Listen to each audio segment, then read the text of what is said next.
We're definitely trying to improve as a team. We lost quite a few guys, so we're going to try and improve, have guys step up, and just be better. Try and be better than last year.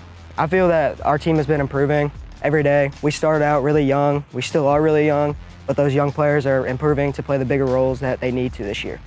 The first thing that I really wanted to do was get to know the kids. And fortunately, I walked into a pretty good situation. Coach May left the program in pretty good shape, got great kids who are used to working hard and really develop kind of that attitude that we're going to work hard and really be a fundamentally sound football team who plays with great effort.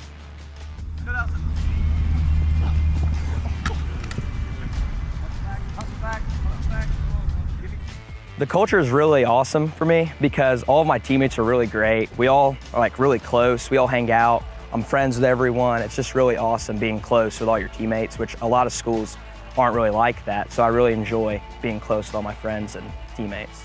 I think how the fans and the school supports the Greyhound games a lot. It means a lot. And just seeing people be aware of Oregon Nation and like how it can help people is good. It means a lot. All of our fans come out, support. It's just a good atmosphere to play under. The culture at Scott City is great. Obviously, Scott City started as a run-heavy program, and as Coach May came, it kind of developed into a more of a spread program, and we started throwing the ball a lot. And now Coach Bo is really the same thing. We run spread out offense, throw the ball quite a bit, but we also run the ball really well, and that's kind of how the culture's been. Yeah, the change is crazy. Coach May was a really, really good man, good coach. He really inspired me to be a better player, take sports seriously last year. Coach Bo is a great, great guy. He's a good man, good coach, and I'm really excited to change our playing style to his playing style and learn new things under his coaching. Coach Bo, he's a great coach. As I see, we're going to have to learn a lot of new stuff, defense, offense, but getting to know him is going to be a fun go. But learning the offense, learning the defense is our main priority right now. It's always my mindset is to go compete in the playoffs, and so hopefully we're a team that's ready to do that when late October, November gets here.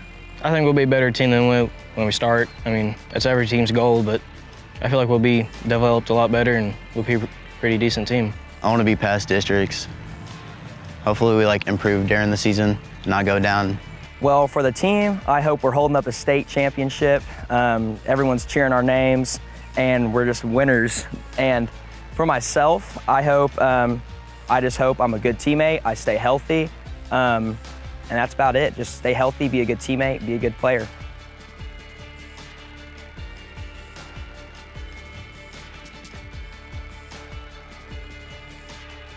Everybody to the ball! Let's go! Hey, 1, 2, big blue!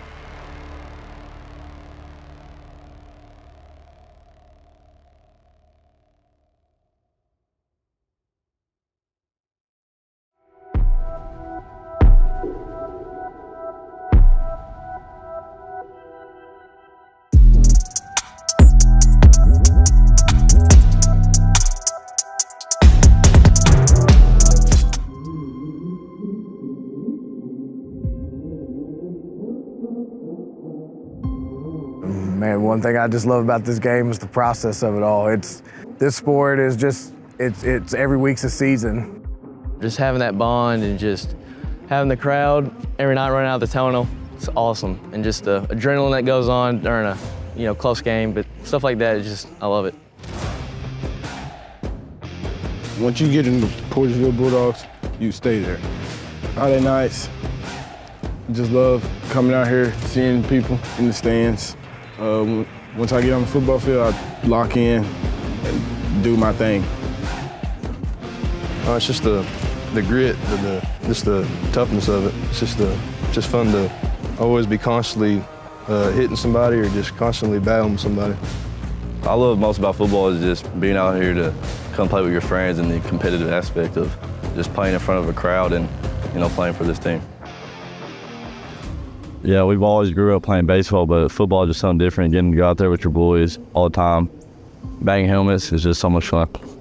It's definitely the kids and just watching them become more than what they thought they could be.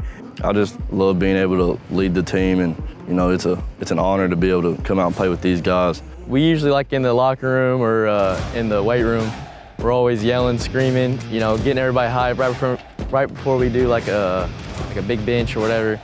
Everybody's already surrounding everybody, just getting hyped, slapping each other, just getting really hyped. You know, it's a great group of guys. They're bought into what we do. You know, having a new coach and having things change up, it's a tough thing to go through, but everyone's bought in, and we come out here every day and give 100% effort, and I feel like that really was going to make us successful.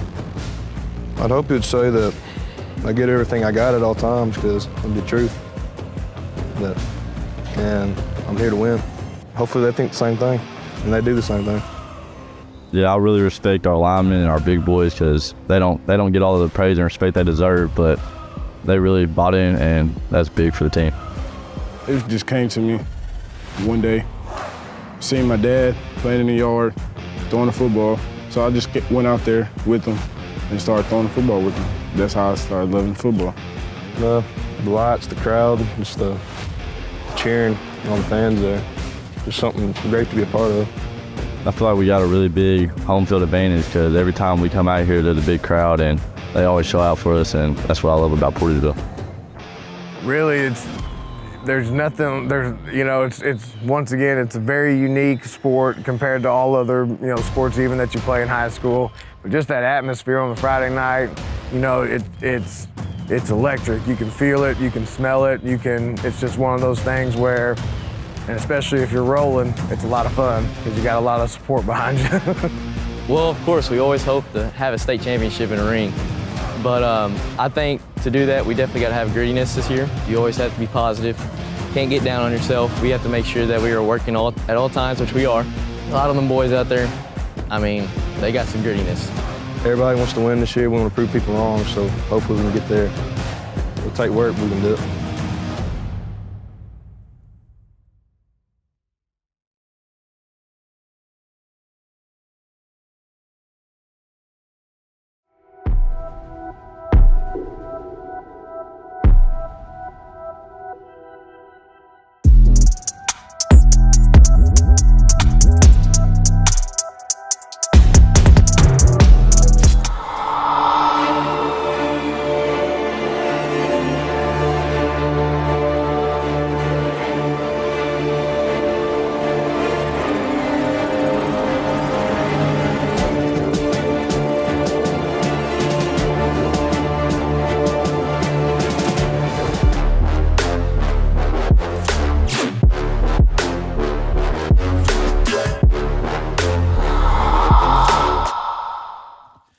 Good evening and welcome to another warm Friday night under the lights here for high school football on Aycorp Sports. Tonight we're coming to you from Vic Reeves Athletic Field on the campus of Portageville High School, where the Bulldogs are set to take on Class II District 1 opponent, the Scott City Rams.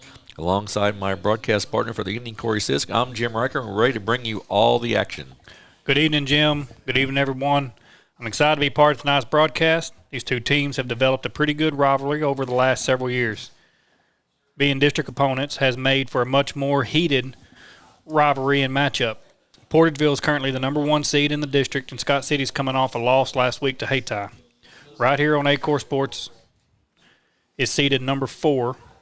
This rivalry has featured some epic performances lately, including a 515-yard rushing performance by Jamarion Smith last year, the Carr Trophy winner from 2022. Portageville alumni. Yeah, so Coach Luke Rayfield in his first year here at Portageville is 3-0, and his defense has only allowed 12 points so far, Corey, and that's quite a good statistic for this early in the season. Yeah, Coach Rayfield, he's got an interesting story for coaching. He's a Scott City native, Scott City graduate, kind of been everywhere on the college level to coach, graduate assistant. Got his first head coach's job at Hayti back a couple years ago.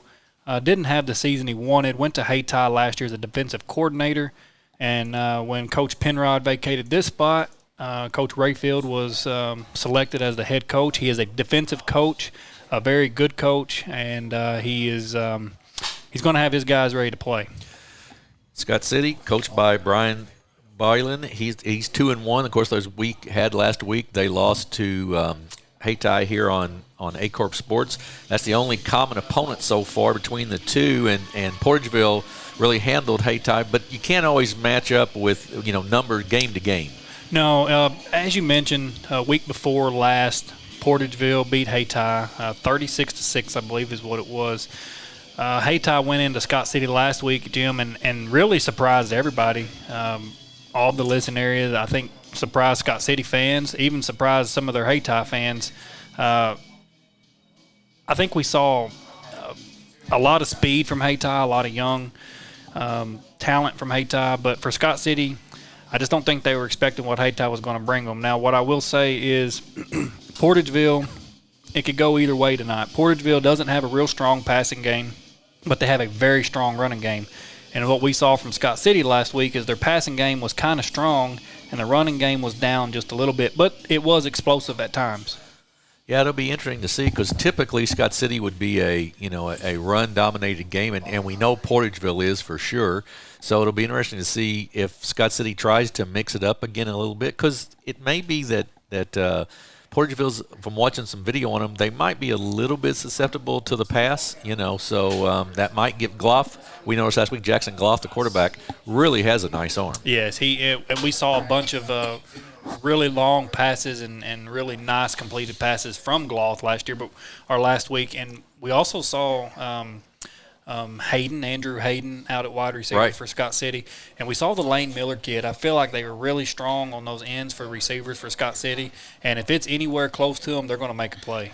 And for the Portageville Bulldogs, their sort of duo running back threat of Antonio Higginbottom and Jaquan Bogan, either one of those kids can get the job done, and they both really block well for each other. Yes, and I don't know if you saw, but there was a highlight circling last week on Facebook.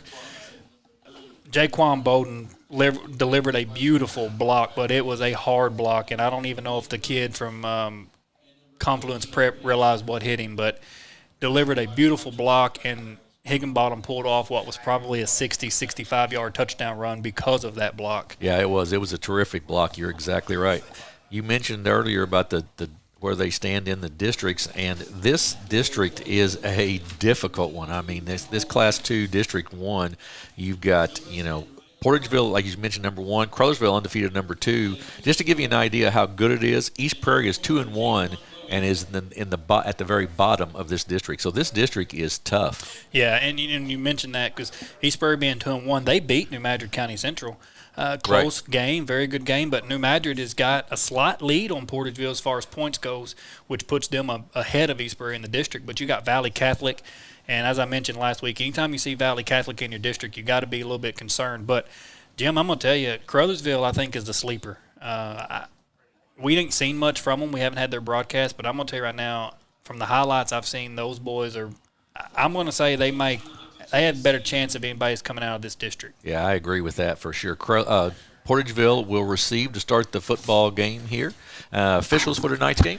Got referee Ben Godwin, linesman Patrick Carter, linesman Jim Vaughn, line judge Tim Harmon, and back judge Kel Williams. And Patrick Carter, I believe, is an umpire. They have him listed as a lineman. But, Jim, I'm gonna comment on this officiating crew real quick.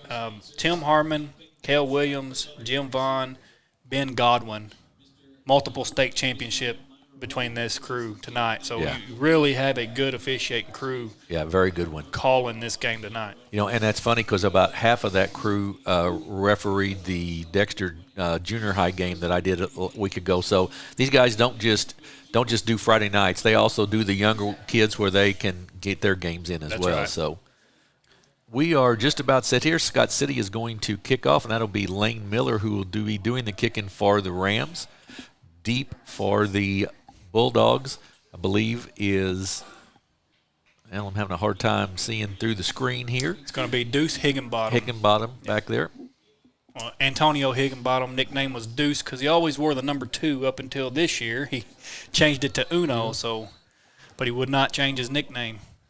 And we are set to go in this Class 2 District 1 matchup.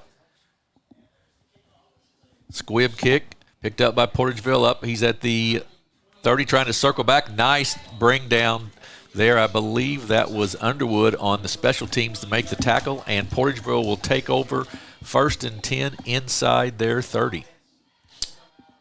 It's James Shalley with the return there for Portageville, number 8. So 1st and 10 Portageville from their own 28-yard line. They come out with Ryland Parton at the quarterback spot. The duo of Bogan and Higginbottom in the backfield. Pitch to Higginbottom. Sweeps to the right side. He's out past the first down marker and picks up a first down out to about the 43-yard line. Good run that time, and that's what Portageville really wants to do, I think, Corey. They want to kind of keep Higginbottom behind Bogan and Bogan behind Higginbottom, especially on those sweeps. If you notice, Bogan kind of got out there and was getting ready to make a hard block and realized the cornerback was kind of out of play there, so he stopped, which is probably a good call on his part. Parker Laws split out to this side on the formation. One wide receiver to the right, full house backfield. Snap. Taken right up the gut that time, and a little better job there defensively. First initial hit by Frogert. Pickup of about 2 on the play for the Bulldogs. And Bogan had to come out of play. Helmet came off. That was kind of interesting there. They kind of split Higginbottom out as a wide receiver and then sent him in motion. I didn't see a whole lot of that when I watched their last game. Evan Windsor, a sophomore, comes back in. He will replace Higginbottom or Bogan as he had to come out of the ball game. So 2nd and 7 for the Bulldogs. Straight up the middle once again. Pickup of about 6 on that, out to right at the 50-yard line.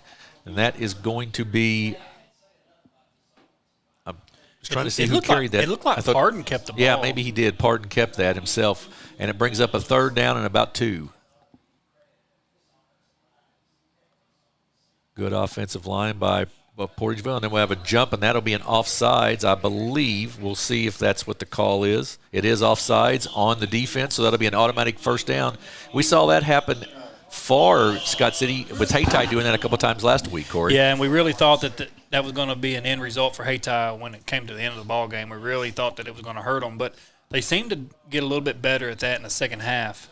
But Scott City's starting to kind of, so far, has got a quick penalty that, with the way Portageville's marching down the field, they really can't afford to give up. Higginbottom and Houston Parton in the backfield with Ryland Parton. They give it off to Houston. He gets hit at the line of scrimmage and brought down there for basically no gain. In on that tackle, Lane Miller, one of the kids in on that tackle. So 2nd down and 10 now for the Bulldogs. From the inside Scott City's territory at their own 46. We're just underway here. About 10 minutes to go in the first quarter.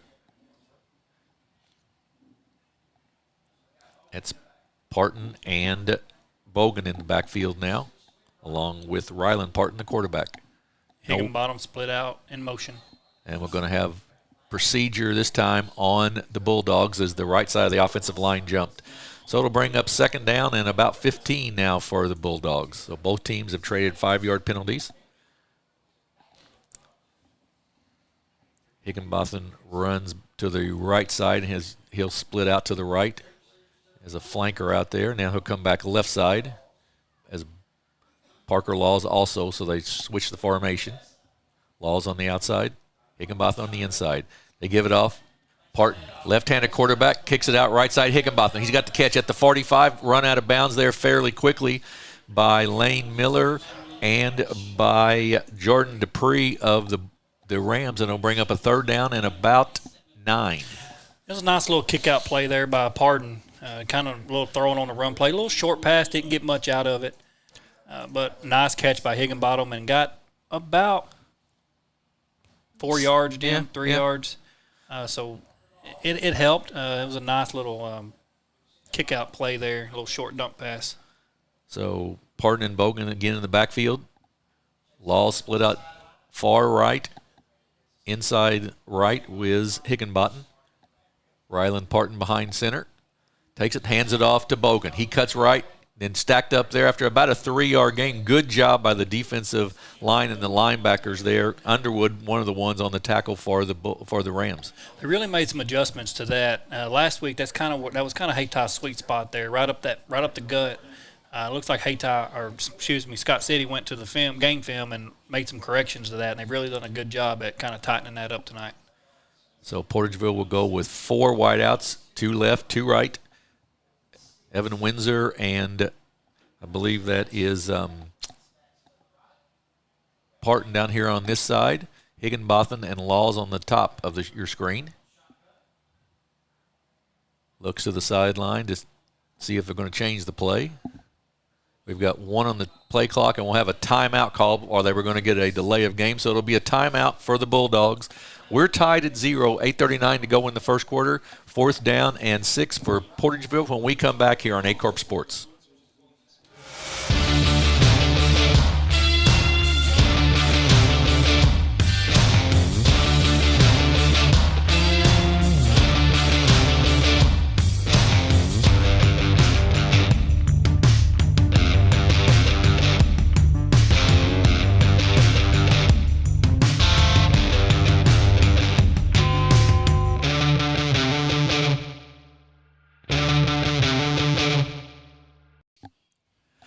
Jim Riker and Corey Sisk back with you here at Portageville High School. Portageville with a 4th down and 6 from the Scott City 42-yard line.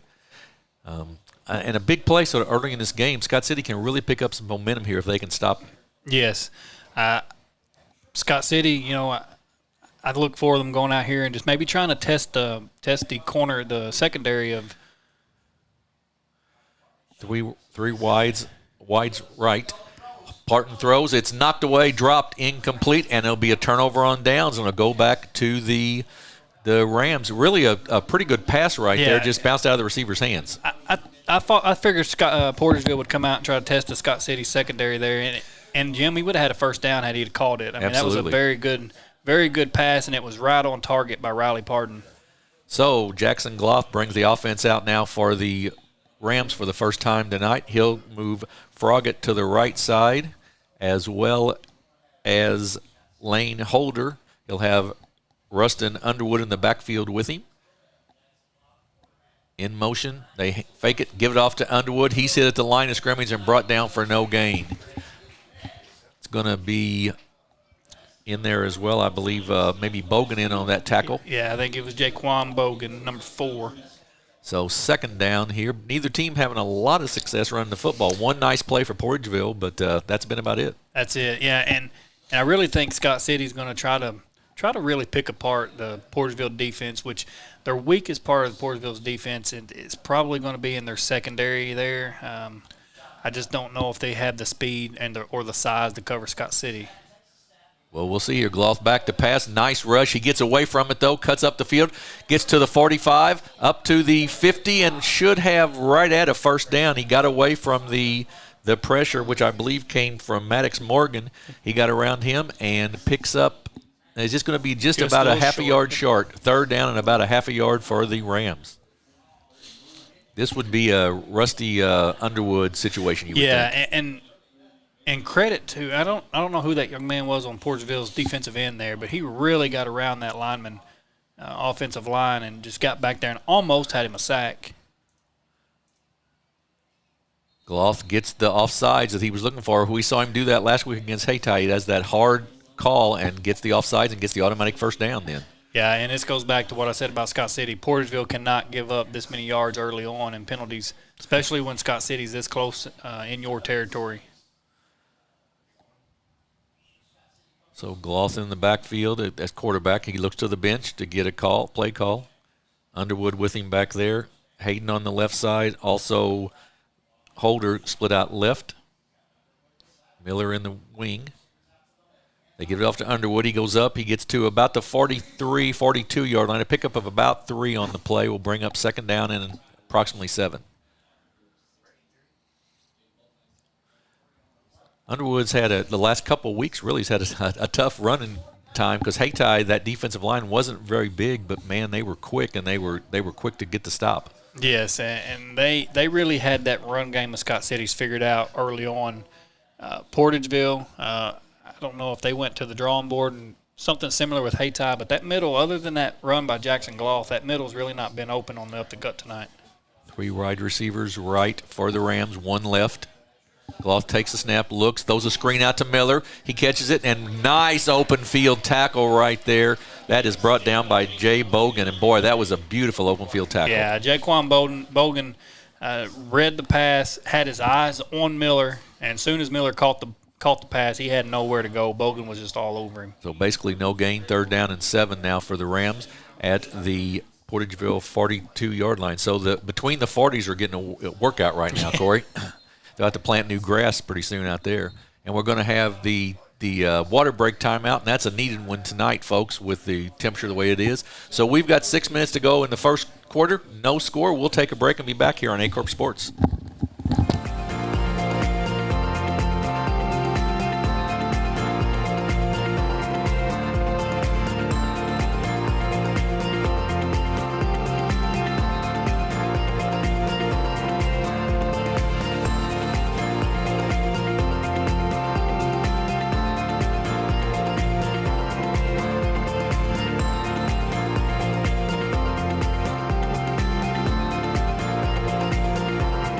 Back at Portageville High School, no score so far. We've got some good things coming up for you this week here on Aycorp Sports. We've got a volleyball game on Monday night, getting an advance, and then on Thursday night, Scott City at Sykeston, and then Friday night we'll have a matchup of 2 state-ranked teams in football from Dexter as the Bearcats welcome the Southern Boone Eagles. So check for times on our social media pages, but those should be 3 outstanding games this week. So 3rd down for the Rams, 3rd and about 7. Clock starts back. Goff takes the snap, looks downfield, finds a receiver, overthrows Hayden. It'll bring up a 4th down for the Rams. That was Hayden was wide open and would have been a good pass. Cloth just kind of got a little high, a little over Hayden's reach there. Yeah, good route run by A.J. Hayden there. Just, as I said, overthrown a little bit. So we'll see if Gloth, who is also the punter for the Rams, if he'll drop back to punt, and he looks like that is what he is going to do. So they will punt the football away to the Bulldogs here. You don't see a whole lot of teams punt it when they're that deep in the other territory. That was a smart move by Scott City. Good snap. Gloth thought about the fake, I think, then kicks it right side. It's going to go out of bounds. We'll see where they're going to mark it. And they will mark it down at about the 10-yard line. Good kick. Well, now he comes back a little bit. Let's see where he ends up. 15, 16. About the 16-yard line. Yeah. So good punt down there inside the 20. So Portageville will have a long field to go to try to get a score here as we're tied at 0-0 with 5:41 to go in the first.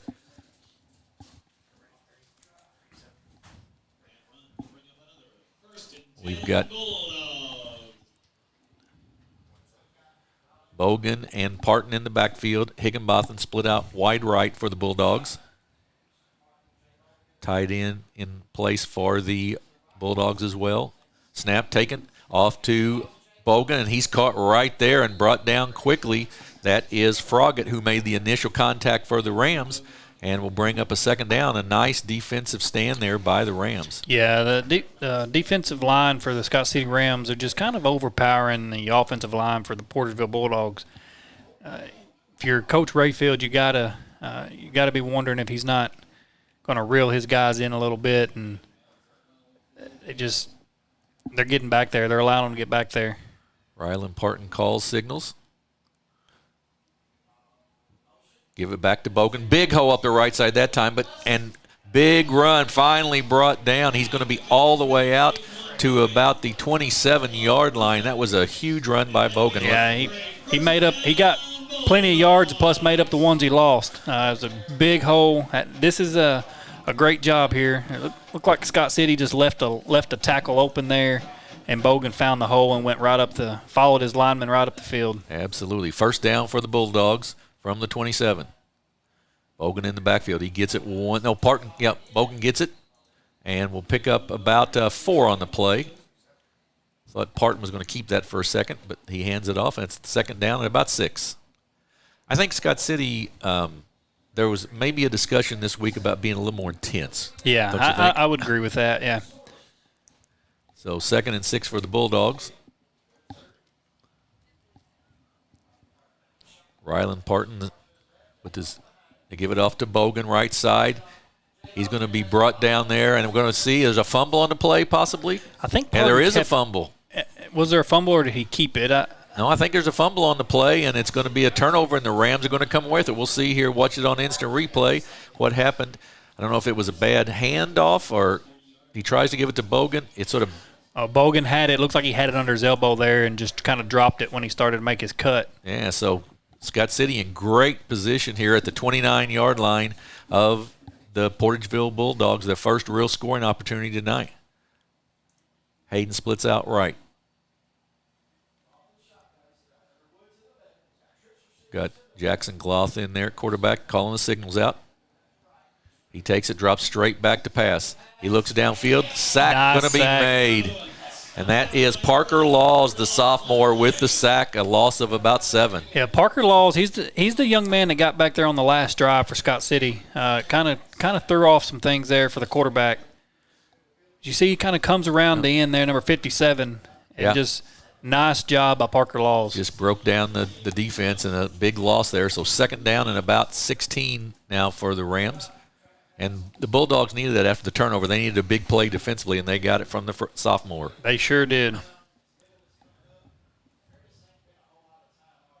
know, this is a sophomore-heavy team too, Jim, Porterville. They got 18 sophomores on their squad. And they're not afraid to use them. Underwood with the cut up the middle, and he's going to get back to about the 37. A helmet comes off there.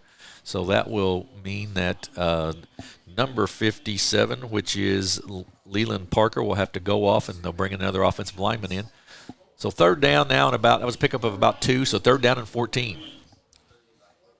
And they're going to have to find a way, Corey, to block. The Rams are to block the ends because the ends have really contained well and then created a lot of havoc in the passing game. Yeah, and I would imagine, you know, Parker Laws isn't a big kid, so he's got to be pretty quick. The way he's been coming around that end, he's got to be pretty quick. So I imagine he's not easy to block. Froggatt split right. Hayden and then they give it off to Underwood. He cuts back to the middle of the field. He's going to be hit there and brought down after about a 5 to 6 yard pickup. So it's going to bring a fourth down in this situation, a fourth down that we feel pretty confident the Rams will go for. Yes, 4th and 9. It looks like. Yeah, they're going to go for that. I would imagine they're too deep in territory to punt, and we really didn't see a whole lot from a kicker last week. Right. So. Right. So 4th and 9 from about the 28-yard line with 2 minutes to go here in the first quarter. Got to figure that maybe Jackson Gloth will drop back here. He's got Lane Miller in the wing, on Hayden on the left side, Froggatt and Holder on the right.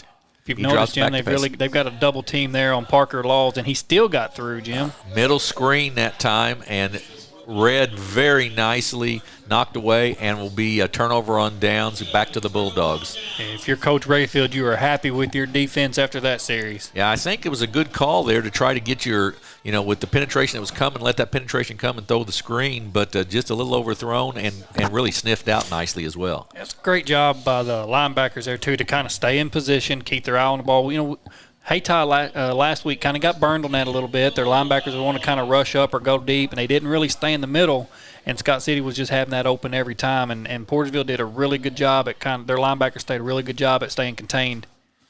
Hogan in the backfield, parting to pass. He looks downfield deep. He goes to Parker Laws. It is caught by Laws at the 45-yard line. An outstanding catch by the sophomore. He is having a big game so far tonight, Jim.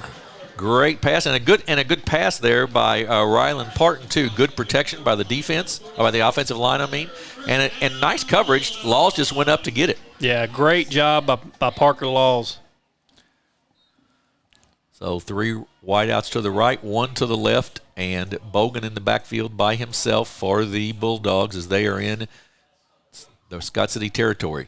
They give it off to Bogan up the middle. He's got a hole there. He's down to the 20. He breaks the tackle. He's to the 20. He's down and caught by the ankles at about the 16-yard line and on a touchdown-saving tackle. He hit that hole, and he ran fast, and he ran hard. And a big carry there after the initial contact. He broke a tackle there and then gets up inside the 20. And A.J. Hayden with the touchdown-saving tackle. Bogan back in the backfield, so back. They've switched their formation here and gone to 4 wideouts, spread it out a little bit to give Bogan a little more room to run. They give it to him once again. He cuts back and cuts in and gets to about the 15 and is brought down will be a pickup of about 3 on the play, so it'll bring up 2nd and 7 as we're down to 1 minute to go in the first quarter.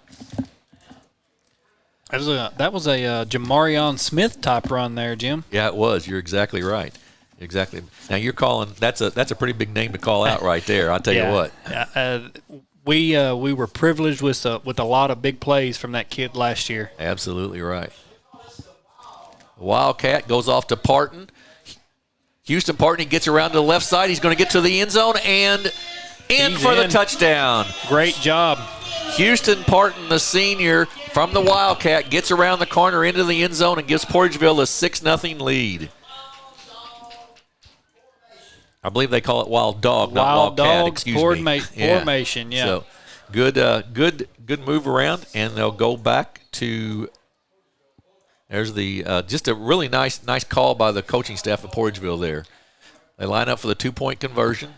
I like how he hit the corner of the end zone, just kind of dove when he got close. Bogan in, and we've got a flag, though. It's going to be procedure offsides on the offense. Yes, so they'll move it back 5 and have to try it from the 8-yard line versus the 3. So that will change the play call probably. You know, Portageville's not afraid. They did that, I think, against Hayti as well. They're not afraid to go to that full house backfield formation and just try to, run it down your throat a little bit. Yeah, Portageville, they've been a real run-heavy team the last couple of years. Now, last year they kind of had a good mixture of pass and run, but with the backfield they have this year, I can understand why they're not afraid to run that ball. Ryland Parton got 3 wide receivers right. Snap, screen to the right side, dropped incomplete to Higginbottom. So the 2-point conversion is no good. So we have our first score of the game. The Portageville Bulldogs get the lead first. They lead 6-0, and we'll take a 30-second break here on Aycorp Sports. Our family has been in the car business for almost 70 years. In that time, a lot of things have changed. One thing that has stayed the same is our commitment to customer service. At Glen Sains, our inventory is growing every day. Between all of our 4 stores, we'll have 400 units in stock at any given time. Whether you're looking to buy a GMC, Chevrolet, Buick, or Ford, we look forward to serving you and your family for years to come. Some quick scores from around the area here. Malden leads Sykeston 8-7 in the first quarter. Jackson over Farmington 14-6 in the first. Park Hill Central and St. Dominic tied 7-7 in the first. And here we have a 6-0 Portageville lead on the touchdown run by Houston Parton. It will be Ryland Parton, the quarterback, who will also do the kicking duties for the Bulldogs. That's something the Portageville did lose last year was a kicker. They had a good, strong, solid kicker.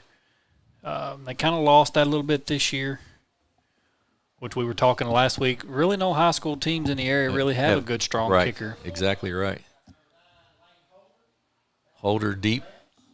We're going to have an onside kick, and it's going to be loose but recovered, I believe, by the Rams, and they'll take over 1st and 10 on their own 48-yard line. And we've seen that a lot this year too, Corey, that onside kick, and it's great if it works, but, man, you give up good field position. Yeah, but, I understand Coach Rayfield risking it. His defense made 2 great defensive stands there and with less field position than this. So I understand why he wants to kind of go for it, but you're right. We've been seeing it. It's like more of a common thing now. I don't understand it, but at least we don't have the new NFL kickoff rule. That is true, which I haven't figured out exactly yet. It's crazy. It is wild. Cloth in the backfield for the Rams. Takes the snap, gives it off to Underwood. He's hit in the backfield, but manages to break 1 tackle and gets up for about a 5-yard pickup there, and that will be Brody Warren that will come up with the tackle on that. So 2nd down and about 5 for the Rams as we've got 25 seconds to go in the quarter. Scott City does not have to run another play if they don't want to. Yeah, hitting the backfield by none other than Parker Laws. Yep. He's really caused a lot of problems there in this backfield so far tonight for Scott City. Looks like that maybe Scott City will just let the clock run down here and finish the first quarter and regroup as they're just inside Portageville's territory after that run by Underwood. And that will be the end of the first quarter. It is Portageville 6 and Scott City nothing. We'll be back here in 30 seconds with high school football on Aycorp Sports.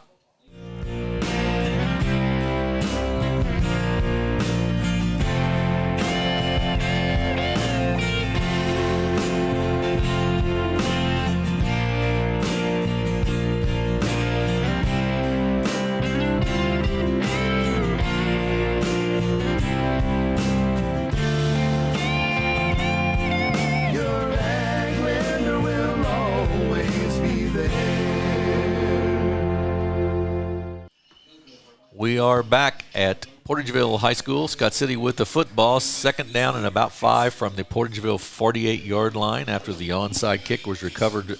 That Portageville kick was recovered by the Rams. Jim Riker and Corey Sisk with you. And Corey, sort of what we figured, Portageville run the football, even though a big pass play to Parker Laws set up their scoring drive. But basically, Portageville run the football and a little more of a mix from Scott City. Yeah, Scott City, I think they would – we're seeing more run plays, I think, than pass plays from them. But I think a lot of that is due in part because Portageville defensive ends are really getting in that backfield and causing problems back there.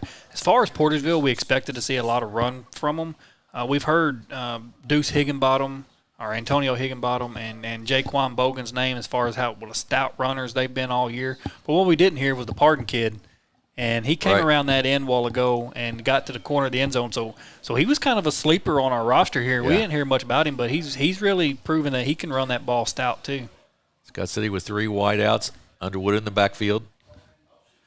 Cloth with the quick release out to Miller. It's good for a first down and more. He gets down inside the 40-yard line. Good quick release there by Jackson Cloth for the first down catch by Lane Miller.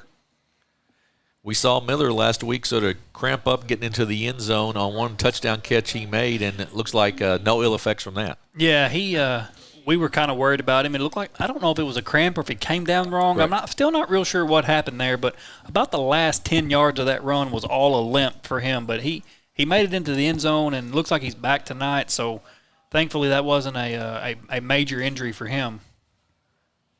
So Gloss once again with Underwood in the backfield. Goes straight back to pass once again. Open and caught there. Good pass once again. That pass is caught by Rylan Froggett for a pickup of about 5 on the play. So it'll bring up 2nd and 5 or 6 for the Rams. And I think Scott City is kind of getting in their groove of their pass game a little bit. Portageville's going to have to make some adjustments here if they want to kind of shut down that mid-pass, if you will. Well, and the offensive line of the Rams has done a little better job with the defensive ends of Portageville on this drive.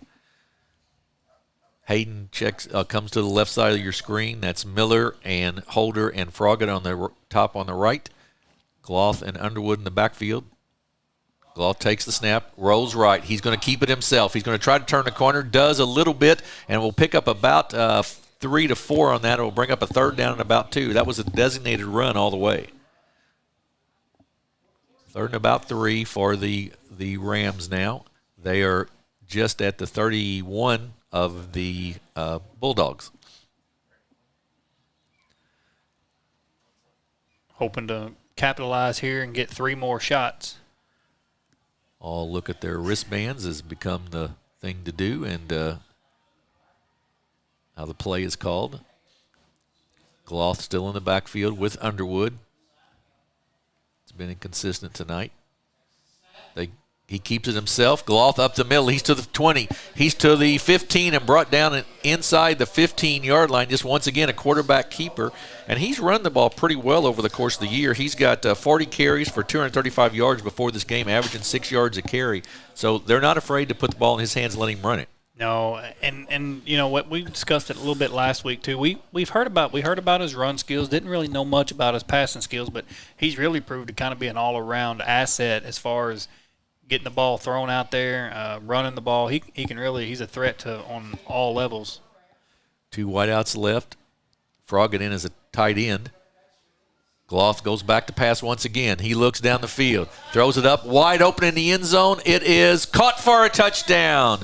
Touchdown pass to Lane Holder, a 16-yard touchdown, and we are tied at 6. Lane Holder was wide. You couldn't have got any more open than what Lane Holder was at the corner of that end zone there. That's one of those, if you're the coaching staff of the Rams, you're just saying, please, Jackson, find him, find him, find him. And if you're the coaching staff of Portageville, you're saying, get on him, get on him, get on him. He was just wide open. Yeah, I don't know what happened. I think the safety went to the middle of the field instead of out with him, and he left him wide open. Yeah, it looked like there was a little miscommunication between Bogan and Pardon there on which man they were covering. But either way, he was wide open in the end zone. And now the extra point attempt, which will be by Lane Holder. Snap is down, kick is up, long, and it is good. So Scott City with their first lead of the night, 9:36 to go in the second quarter, 16-yard touchdown from the quarterback Gloth to Holder, and it's 7-6 Scott City. We'll take a break and be back here in 30 seconds on Aycorp Sports. At First State Bank and Trust, your future matters to us. Whether opening your first checking account or growing savings for the future, we're here to help with innovative tools and personalized service. FSBT offers a range of deposit options to fit your needs. For nearly a century, we've been committed to the financial needs of our local customers. Secure your future with a bank that's been trusted for generations of families in Southeast Missouri. First State Bank and Trust. Your money, your future, your bank. For 90 years. Member FDIC. Back at Portageville High School, Scott City has taken the lead 7-6 on a touchdown pass from Jackson Gloss to Lane Holder. And in that drive, they threw the ball. A lot of Jackson Gloss in that drive, between him throwing the football and him managing to carry the football as well. Yeah, Jackson Gloth, like we mentioned before we went off air, he's kind of well-rounded. He's a dual threat. He'll get you with his legs or he'll get you with his arms. But awesome job, awesome drive by the Scott City Rams. And I think that a lot of teams are focusing so much on Rustin Underwood because he's run the ball so well the first couple of weeks that it probably opened some things up for Gloth. Yeah, and I think they're worried. They're so worried about Rustin and his run game that not only are they forgetting about Jackson Gloth, but they're forgetting about young men like Lane Holder and Lane Miller and people that can really hurt you deep there in his passing game. Miller to kick off for the Rams. He kicks it deep down the field, goes back, and a nice catch there up the field to the 30, to the 40, and brought down at about the 40-yard line there was number 8. Yeah, James Shalley with the return, the sophomore. Nice return of about 20 yards, so it'll be first down Portageville from their own 41-yard line. And that will put Ryland Parton back at the quarterback spot again, of course. And then Jaquan Bolden in the backfield with him. You've got Houston Parton split out to the right side, as well as Evan Windsor out here. And Higginbottom split to the left. We've seen Higginbottom being used more of a wide receiver tonight, and we have really in the backfield. Bogan breaks a big tackle, and then he's brought down by big number 59, and that is Carter Berger, just drags him down. But it'll bring up a second down about 5. He was hitting the backfield, but that just shows how strong Jay Bogan is. Hitting the backfield, and it kind of stopped him for a second, but then he grabbed his momentum back and went forward. And, Jim, I want to point out something about a tackle here on the replay. You kind of see the defender grabbing by the jersey or by the numbers and kind of go down with him. Now, you hear people out here yelling horse collar, horse collar.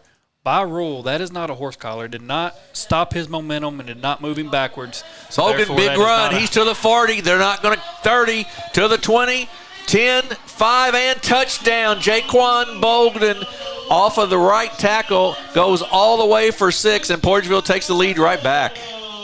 That was a big run for Jaquan Bogan. About a 45-yard touchdown run, and just a really nice job by the offensive line, as you see on the instant replay here. They're really, he didn't even get touched. Just they sealed the defensive ends and the linebacker, and then he was gone. Good downfield too. He had a couple of offensive linemen downfield blocking for him. And he got behind his big lineman there, big man, 55 Owen Roberts. He just kind of got behind him there up to about midways through. Created that opening, and he just untouched all the way to the end zone. I don't know what, Jim, about a 60-yard run? Yeah, close to that, about 55, I think. So good touchdown run there, and they will go for 2. That full house backfield all lined up tight there. We'll probably go back to Bogan. It does. He tried to go right up the gut, and Scott City says no thank you. It'll be no good on the 2-point conversion. And they have snuffed that out, I think. They've kind of figured out that 2-point conversion play there. Absolutely. So Portageville takes the lead right back on the big run by Jay Bogan. 12-7 lead for them. We'll take a 30-second break and be back here on Aycorp Sports.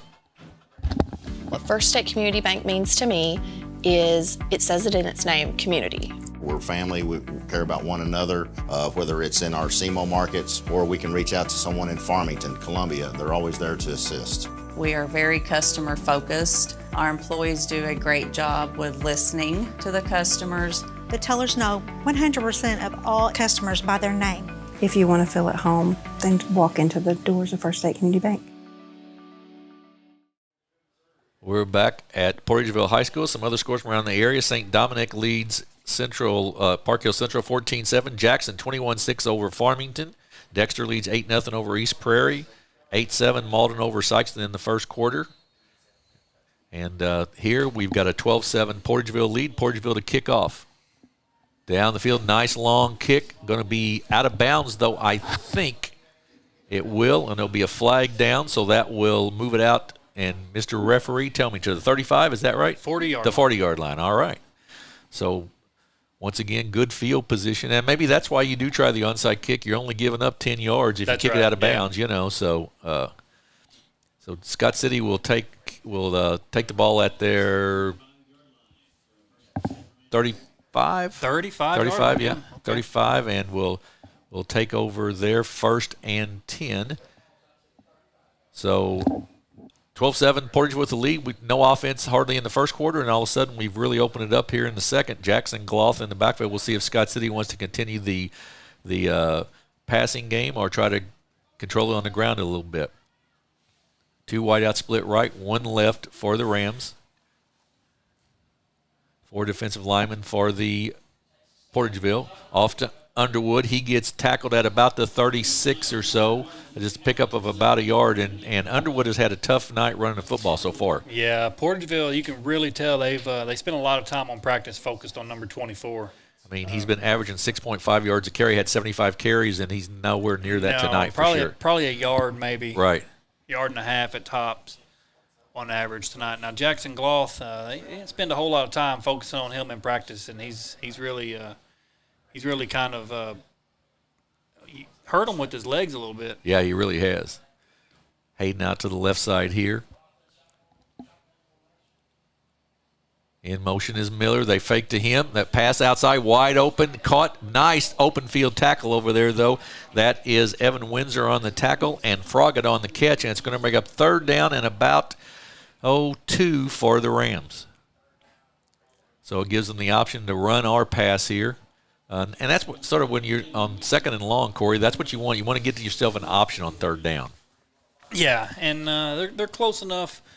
Jackson Gloth could really get the first down with his legs. I wouldn't be opposed if I was a coach here of letting maybe Rustin Underwood try it. Right. So 2 split right, 1 left. They give it to Underwood. He kicks it upfield, and he's going to be awful close. Just short, I think, of the first down. He's going to be at about the 44.5-yard line, so it'll bring up a 4th down and probably a half a yard here with 7 minutes to go in the first half. I would bet that Scott City will go for this. I'm going to say they're going to try to run up the middle.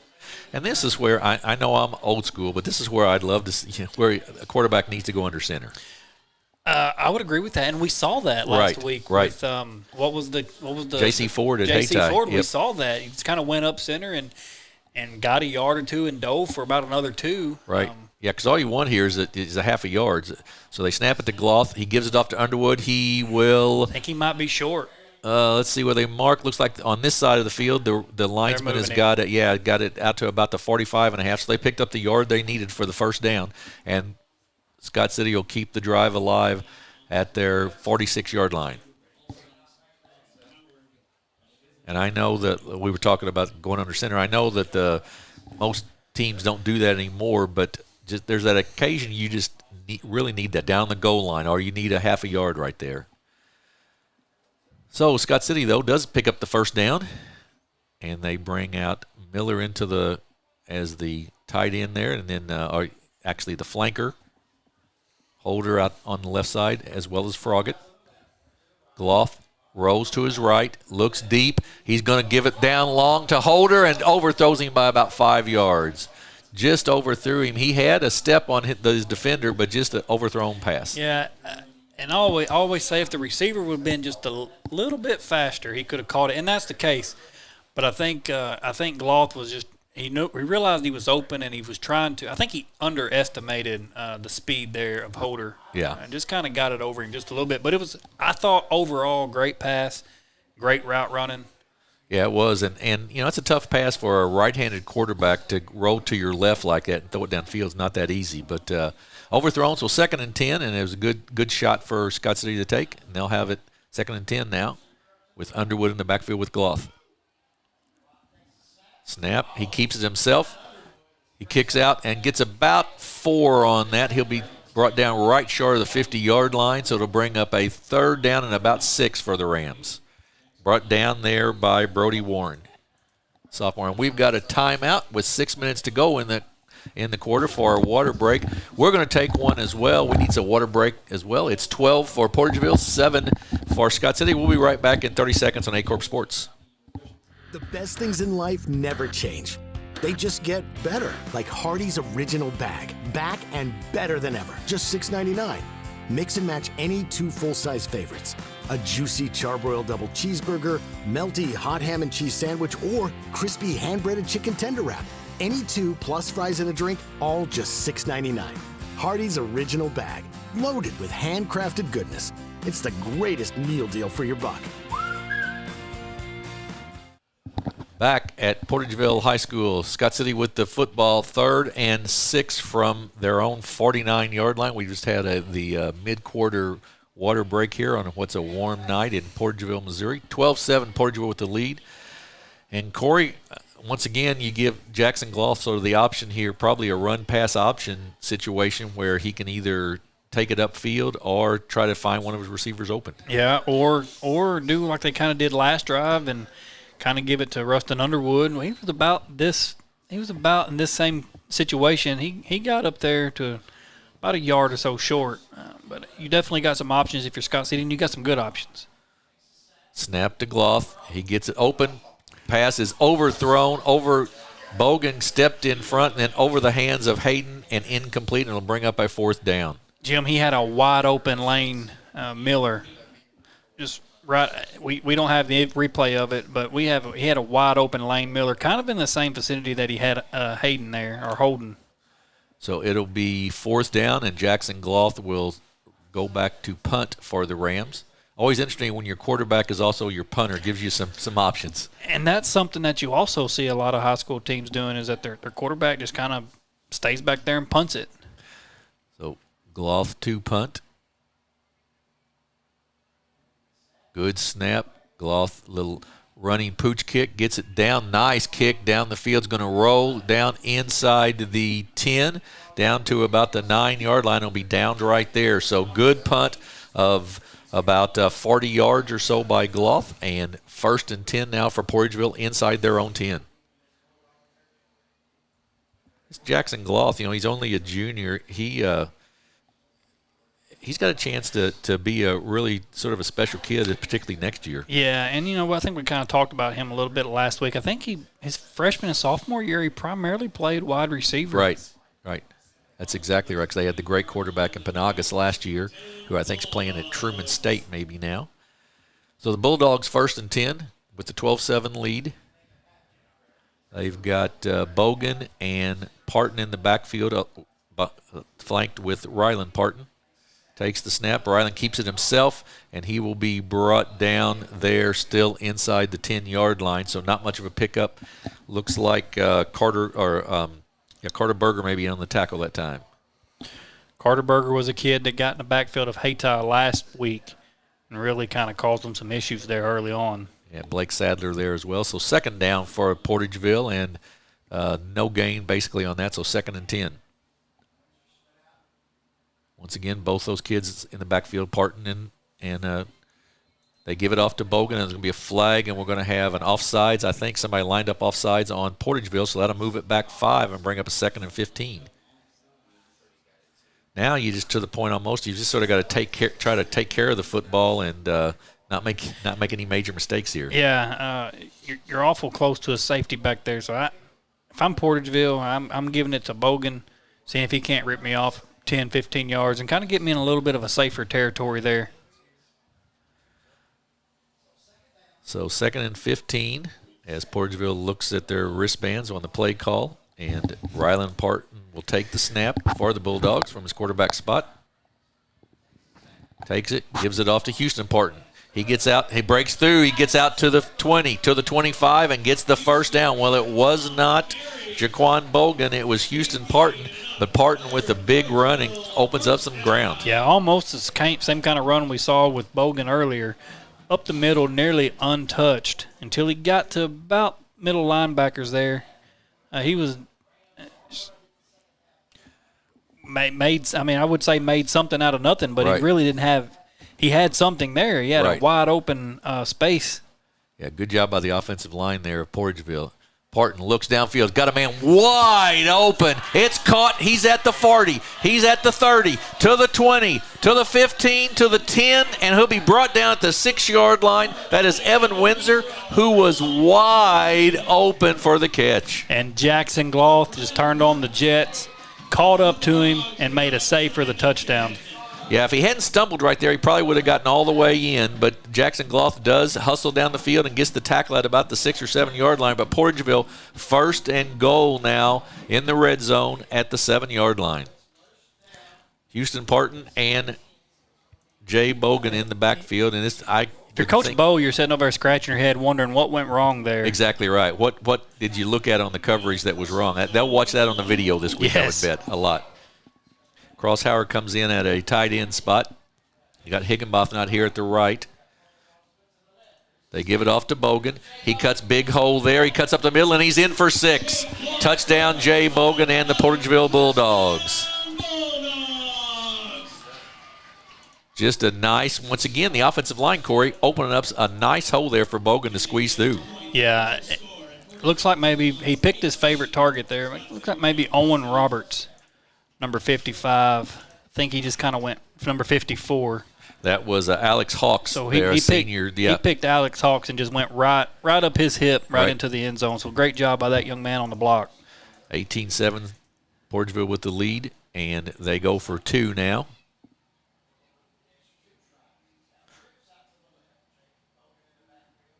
Parton with Bogan back there behind him. He's got 3 wide receivers left. Pass is going to be as a flag on the play, I believe, procedure on Portageville, and they are struggling on these 2-point conversions tonight. That's the second penalty in a row on a 2-point conversion. It's kind of backed them up a little bit. So they'll move them back to the 8. They do have Houston Parton and Higginbotham, and I believe that's Cross Howard all split out to the left side over there. See if they continue to do that. Ryland Parton comes back in after trotting over the bench real quick to get some. Jay Bogan's he's not really a big kid, is he? He's not. He's solid, but he's not real tall. He's solid. He's not real tall. Maybe weighs the same, if not just a little bit less than Jamarion Smith. Gotcha. He's really. I mean, he's not as big as a kid as what he's running tonight. You know, I said JC4 was a small kid but played a big game, and that's kind of what I'm gonna say about Bogan there. Bogan is really strong. I mean, he works hard in the weight room. Let's look at some other scores from around the area here if we can find anything. I did see that Dexter leads 16-0. Havorovich with a pick 6 for a touchdown for them, and looks like. Jackson 21-6 over Farmington. Yep. I got Valley at 7-0 over Fredericktown. Still scoreless, or at least they haven't reported for St. John and Potosi. St. Vincent 14-0 over Herculaneum. You just mentioned 16-0 at Dexter over East Prairie, and Crowsville Charleston were scoreless, and Cape Central and Poplar Bluff were scoreless. Yeah, and right here, 18-7, Portageville with the lead. And this 4 minutes that are left in the quarter here are very important for Scott City. They really, if they could score here, they also get the ball, I believe, to start the second half. So, if you go back to back, that would be awful nice for him. Jackson Bryant to kick off. He kicks it. It's deep, and it's going to go down and going to be picked up and run it and fallen on at the 3-yard line by Underwood. So a little mistake there of not catching it and then falling on it. So the Scott City Rams will take over inside their own 5-yard line. You know, that kid from Portageville, that's kind of the first time we've seen him kick it deep tonight. Yeah. He's got a foot on him. Oh, yeah. It kind of makes you wonder why we can't, when they get that penalty on that extra point like that, he could probably make that extra point held off that block like that. Right, yeah, and that was a really nice kick down there, as we said, down. It got to about the 10 and bounced to the 5, and they fell on it. So 1st and 10 for Scott City, deep in their own territory. But, of course, that's where Portageville started, deep in their own in the last possession and scored a touchdown. So we'll see if Scott City can answer. Gloth in the backfield with Underwood. They move 2 wide receivers right, two right, 1 left.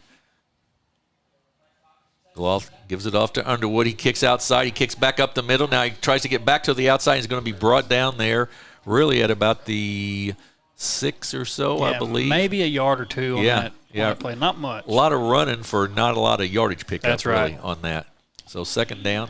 And that's one sometimes you just got to, I think, Corey, you've got to drop your head and just try to pick up, a couple, 3 extra yards maybe. It looks like he tried to maybe go towards the sideline outside. And it looked like Portageville just kind of had that contained. He came back in. I don't know if it was like a little misdirection or what he did there, but he definitely did a lot of running for very little gain. Yeah, only a pickup, as you mentioned, of about a yard. So 2nd and 9 now for the Rams. Gloth calls the signals. He goes back. He looks to pass. He does get the pass off. It is complete and will be brought down just about the 1st down marker. We'll see if they get it or not. That's Froggett. He's tackled there by Evan Windsor and by Houston Parton. I'll call him just a bit short. Yeah, going to be 3rd and just about a yard or so for the Rams. 3 minutes to go here in the first half. They're not afraid that they as the season goes on, Scott City is more and more comfortable throwing the football. That's right, yeah. And I'm going to tell you, I think Portageville seems like they're a little bit more comfortable tonight throwing it through the air too. Yes, they are. You're exactly right. They've thrown it better tonight than I saw in a couple of the videos I've watched of this year so far. I agree. So 3rd down and just about a foot or so for the Rams. So on about the 12 or 13. Gloth hands it off to Underwood. He cuts it back upfield. Now he's got some running room. He gets outside. He's to the 30. He's to the 35. He's to the 40, 45, 50, and out of bounds at about the 47-yard line of the Bulldogs. A big run there by Rustin Underwood, and the first time he's really gotten loose tonight. Yeah, and that's that big explosive play we were talking about at the start of the game. And I like his ball control. If you notice, he kind of started out in his right hand, and as he got closer to the sideline, he just kind of switched it. Yep. You don't see a whole lot of that. That's a very well disciplined ball carrier. Yeah, it is. That's what exactly the way they teach it. That's for sure. So Hayden comes out to this side as well as Lane Miller, Froggett and Holder on the right side. Gloth will take the snap. He'll go back to pass. Plenty of time right now. He looks downfield deep. He's got a man open down there, and it is incomplete. Bounces off his hands. That was Holder, I believe. He certainly had his man beat, but just dropped the pass. Ryan Froggett. Froggett. That was Froggett. Yeah, Rylan Froggett. Great throw. He was right on target. It kind of went to the pardon pass earlier when great throw. It just kind of bounced off the chest of the receiver, right off the fingertips of Rylan Froggett there. The defensive backfield having a little discussion there for Portageville about whose man that was, I think, because he was wide open. That's for sure. So 2nd and 10 for the Rams here inside Portageville territory. 3 men on the defensive line. We're going to have a timeout called by Scott City, I believe. That is Scott City with the timeout. So we're going to take a break as well with 2:15 to go in the first half. It's Portageville 18 and Scott City 7. We'll be back here in 30 seconds on Aycorp Sports. Do you need personalized merchandise? Trying to celebrate the season of that big state run? Then Juju Promotions in New Madrid has you covered. Whether it's heat presses, screen printing, or embroidery, we always have an option that will leave you satisfied and looking your best. With seasonal styles and plenty of accessories, there's something here for everyone. So come in and shop around. You'll be welcome with a smile and leave more fashionable than ever. Call us at 573-748-4040 or visit us in New Madrid. Back at Portageville High School, Portageville leads 18-7 over Scott City. Scott City with the football, 2nd and 10 from the Portageville 47 with just over 2 minutes to go here in the first half. And really just a sort of a touchdown just dropped by the Rams on this drive. And they've got to now try to continue this drive and try to get a score here before halftime. Yeah, I think you mentioned they scored before halftime. They get the ball back, start of the third quarter. Really have a chance here making back-to-back touchdowns. Gloff, time. He gets it off once again deep down the field, up and knocked away. Good coverage this time by Portageville. You've got Bogan down there, and I believe you had Ryland Parton down there. And apparently Scott City is seeing something that they think they can take advantage of deep. Yeah, and I'm not going to lie to you. It would have been there. Great coverage. I think they kind of learned maybe something from that last play where Scott City defender or receiver was wide open. So they kind of tripled up on their coverage there a little bit. But, yeah, I'm with you, Jim. I think Scott City's – they see something deep, and they're not afraid to take it. So 3rd and 10 now. We'll see if they decide to throw something a little shorter here to try to pick up the first down. 2:08 to go before halftime. Miller goes in motion for the Rams. He cuts up the field. Pass well overthrown that time, so it's going to bring up a 4th down. Good route there, but he just really overthrew him over his head. No chance to catch that. Yeah, and if he would have caught that, Jim, he would have at least, if not a first down, at least maybe a half yard from it. Right.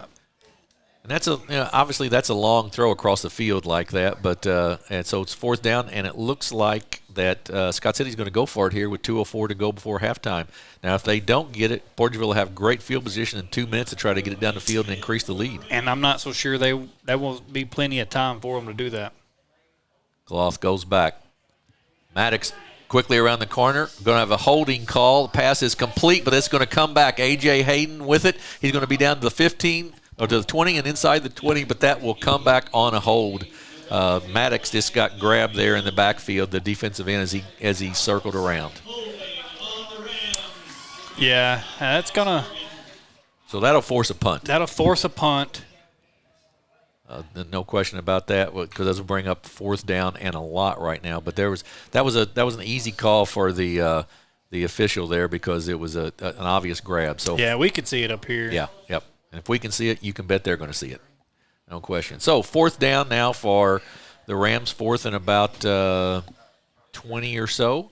So it will bring up probably a punting situation for the Rams right here. We'll see if Jackson Gloth goes deep to punt. And I'm interested there's even a sort of a question about it. To tell you the truth, we're going to have a timeout. They're going to discuss it a little bit, I think, with minute 53 to go here before halftime. That'll be the last timeout for the Rams. Yeah, I don't know if they're going to discuss if they want to punt it or kind of go for it. The pass that they just had it was really there. It was open. It was there. He had the first down had there not been a holding. I don't know. Is Coach Bo going to think about maybe doing another long pass kind of like that? Yeah. It's been there. It's been there. That is true, but boy, it's risky if you don't get it. What a short field, only 43 yards for for Portageville to have to pick up in a minute 53, and there's a big difference in a 11-point game and a whatever it would be 11 a 17-point game, an 18-point game. That's a huge difference going into halftime, and just you're deflated a little bit if you're Scott City and give up another score. So we'll see what the call is going to be here, what Scott City decides, and that's why we announce and don't coach. That's right. We don't have to make those decisions. So 18-7, 1:53 to go. As we mentioned earlier, we've got a big week here on Aycorp Sports with volleyball on Monday night and also on Thursday night. Volleyball Gideon and Advance on Monday night, Scott City at Sykes on Thursday night, and then next Friday night, a matchup of 2 state-ranked teams in Class 3 at Dexter between the Southern Boone Eagles and the Dexter Bearcats, which should be a heck of a matchup. And it looks like that Scott City is going to go for it here on 4th down. 4th and 20. He's making a big gamble here, Jim. He is. Gloff takes a snap. He goes back to pass. He looks nothing there, and he dances away from the coverage. He gets open. He's still doesn't get it off. Running again once again. Finally throws it downfield, and he's got a man there. It is caught. Wow. What a play by Jackson Gloff to keep it alive and then have the presence of mind to get the pass down deep downfield. He was sacked at least 3 times. He just kind of broke away from that tackle and heaved it really downfield. Just tested his luck. Just Yep. threw it to see if something was there, and lo and behold, it was. There was what is that, Lane Holder? That's Holder, I believe, that with the Lane catch. Holder was there, and the gamble paid off. So Scott City with a big first down, 1st and 10 on the 24-yard line of Portageville, 1:24 to go here in the half. Now they want to stick it in the end zone after that, and they'll take a timeout and really wasted about – it's going to be a timeout on Portageville, not on Scott City, so that makes a little more sense to me. So 1:23 to go before the end of the half. We're going to take a quick 30-second break, and we'll be back here on Aycorp Sports. Senator Jason Bean is proud to represent Southeast Missouri and the Boot Heel in the Missouri Senate. High school football is a positive avenue for our student athletes to build character, compete, and grow. Senator Jason Bean wishes all our student athletes and coaches a successful season. Mathis Funeral Home of Dexter and Bernie strives to provide their community with the accommodations and services needed to relieve your family during times of loss. For more information, give them a call and see how Mathis Funeral Home can help meet your expectations in celebrating your loved ones.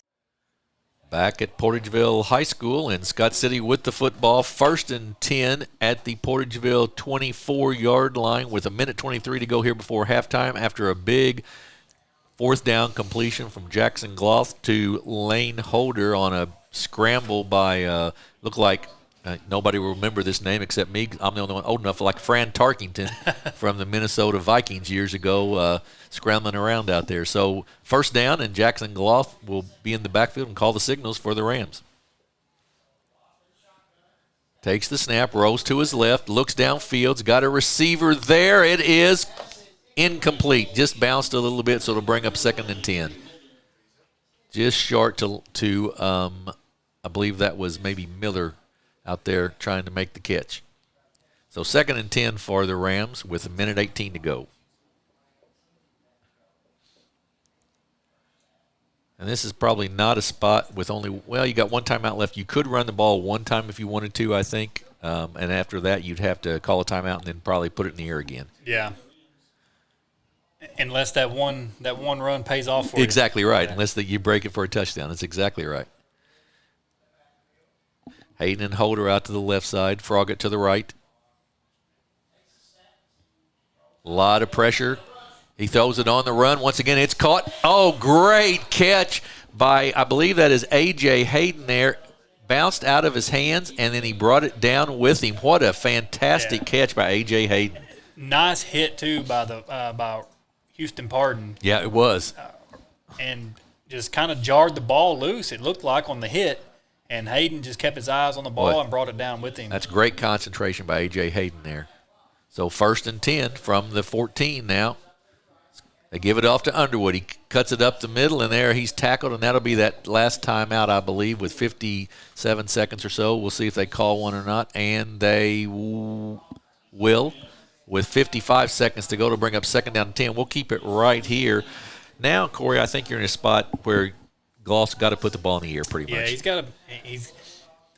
It's been open the last few times he's went for it. It's really been there. That short pass has also been there. He's either going to have to put the ball in the air, or if he gets pressure, he's going to have to pull something off with his legs to try to get in the end zone. But I really think right here, if I'm Coach Bo, I'm going to try to keep that ball with Gloff if I can. Now, if you're Scott City, do you have to try to get it in the end zone with one pass, or do you have enough time with 55 seconds left to get it down to maybe the 5 or something and then try to throw it in the end zone? I think if you can get it close to the sideline with a pass that your receiver can maybe get out of bounds and stop the clock, I think you'd have time to regroup and try to figure out another play. If not, I think you're really going to have to try to get it in the end zone.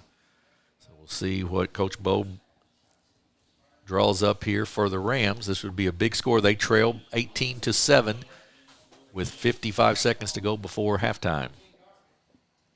We've got Miller and I'm not sure who the other wide receivers. Holder up at the top, I believe.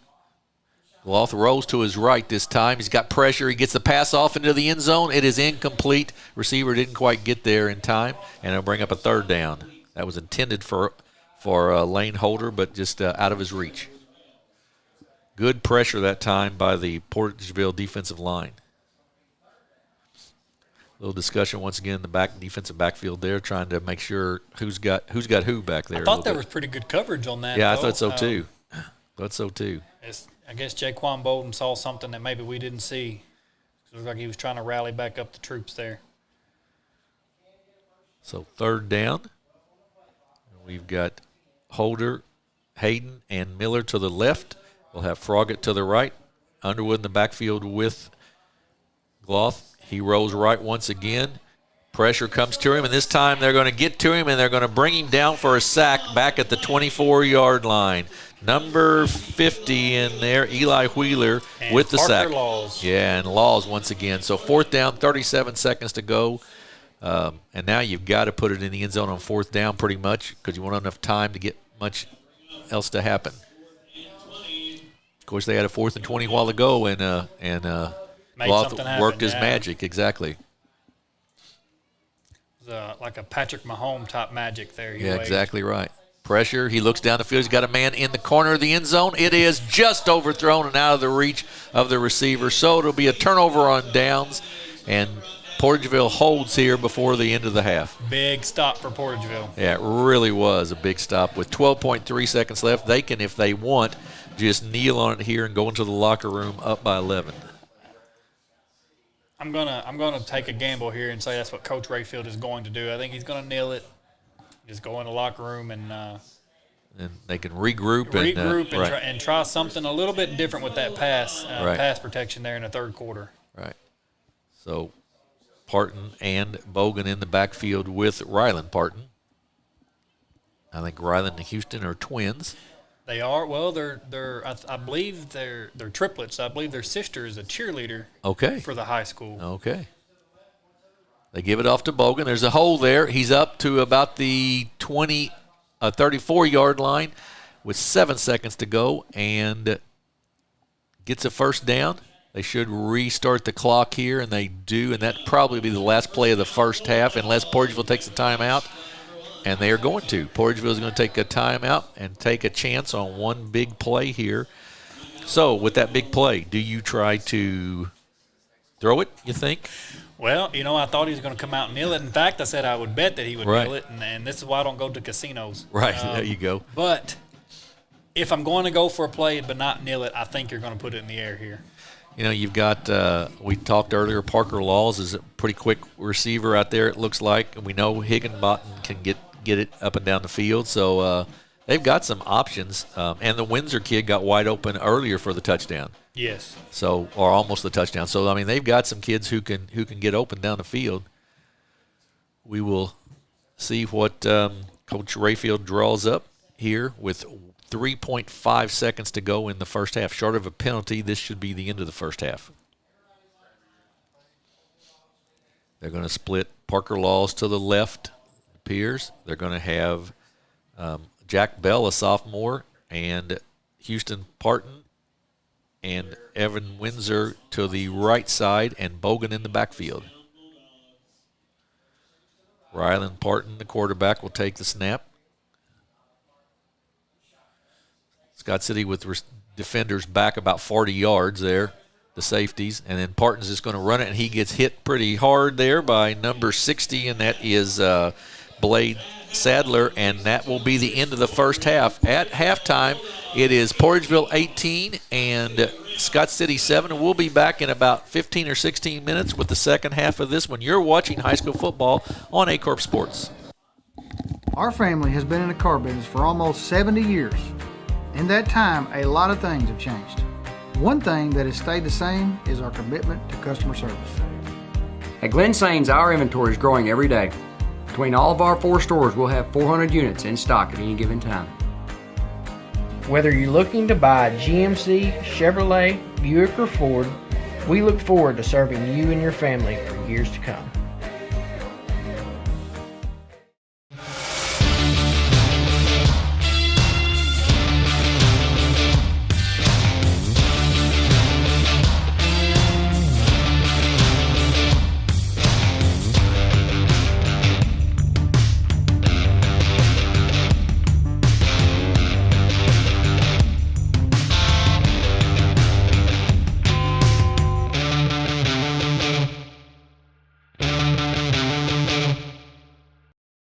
At Young Real Estate, we understand the importance of face-to-face interactions. Our experienced agents are here to listen to your needs and personalize your home buying or selling experience. But we also recognize the power of technology. Young Real Estate offers virtual showings, allowing you to explore properties from the comfort of your own home.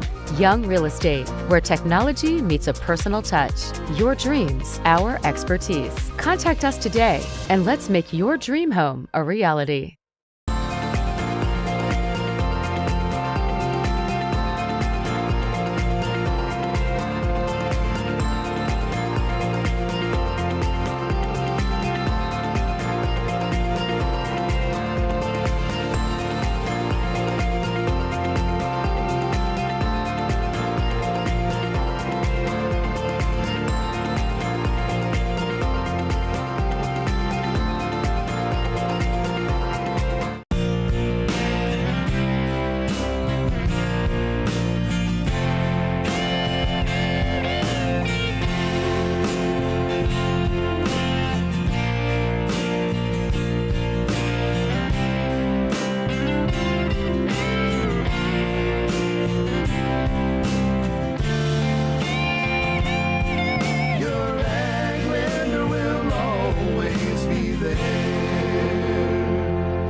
At First State Bank and Trust, your future matters to us. Whether opening your first checking account or growing savings for the future, we're here to help with innovative tools and personalized service. FSBT offers a range of deposit options to fit your needs.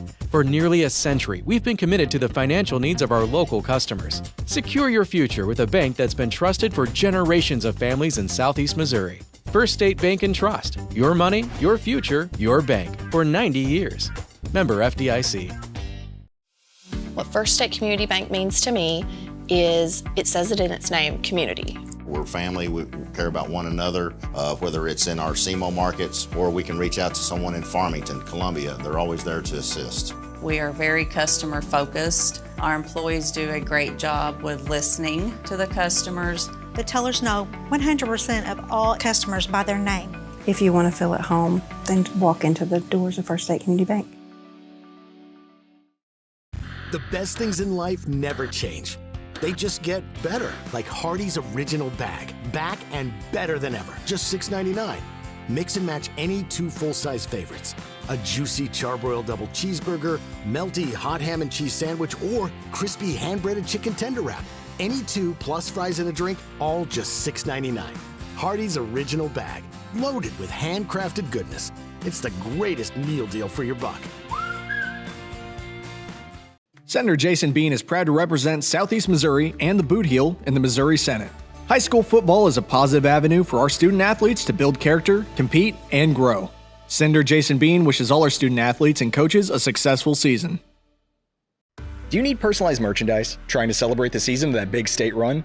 Then Juju Promotions in New Madrid has you covered. Whether it's heat presses, screen printing, or embroidery, we always have an option that will leave you satisfied and looking your best. With seasonal styles and plenty of accessories, there's something here for everyone. So come in and shop around. You'll be welcome with a smile and leave more fashionable than ever. Call us at 573-748-4040 or visit us in New Madrid.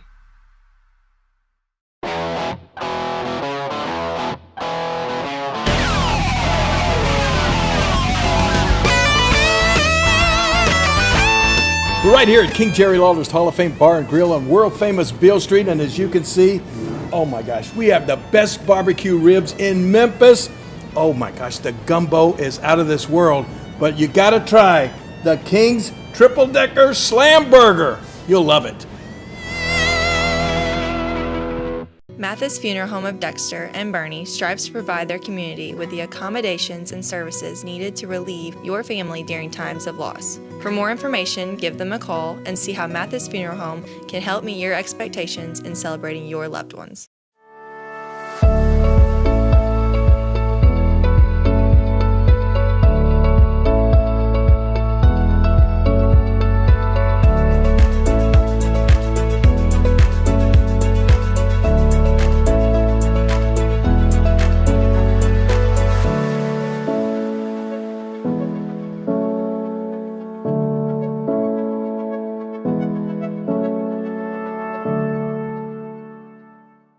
My name is Kevin Rossville. I'm a farmer from Prairie County, Arkansas. Been farming since 1991. Started farming with my father-in-law when I got married. We've been raising rice ever since. We've all been looking for something for a change for years. And I think this 263L is going to be the next and up-and-coming thing for us. It's really going to work well on a lot of different ground and a lot of different farms around here. Dynagro 263L, available exclusively at Nutrient Ag Solutions. At SEMO Health Network, we strive to provide caring and affordable health care while making our patients feel welcome in our warm and friendly atmosphere. With locations throughout Southeast Missouri, we provide medical, dental, OB, and behavioral health services to anyone and everyone that may need it. Visit SEMO Health Network for your wellness exams, COVID and flu vaccinations, lab services, dental exams, counseling, and more. For more information, visit our website and let SEMO Health Network take care of you.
Our family has been in the car business for almost 70 years.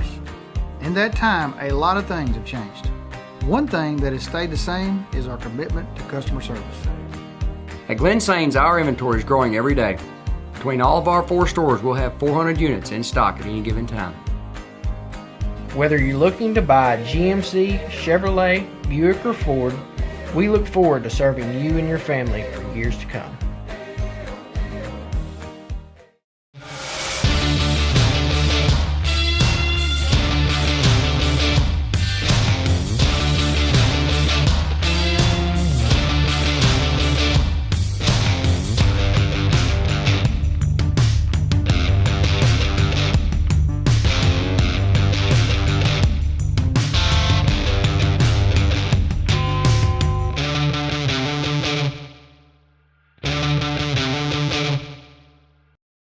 At Young Real Estate, we understand the importance of face-to-face interactions. Our experienced agents are here to listen to your needs and personalize your home buying or selling experience. But we also recognize the power of technology. Young Real Estate offers virtual showings, allowing you to explore properties from the comfort of your own home.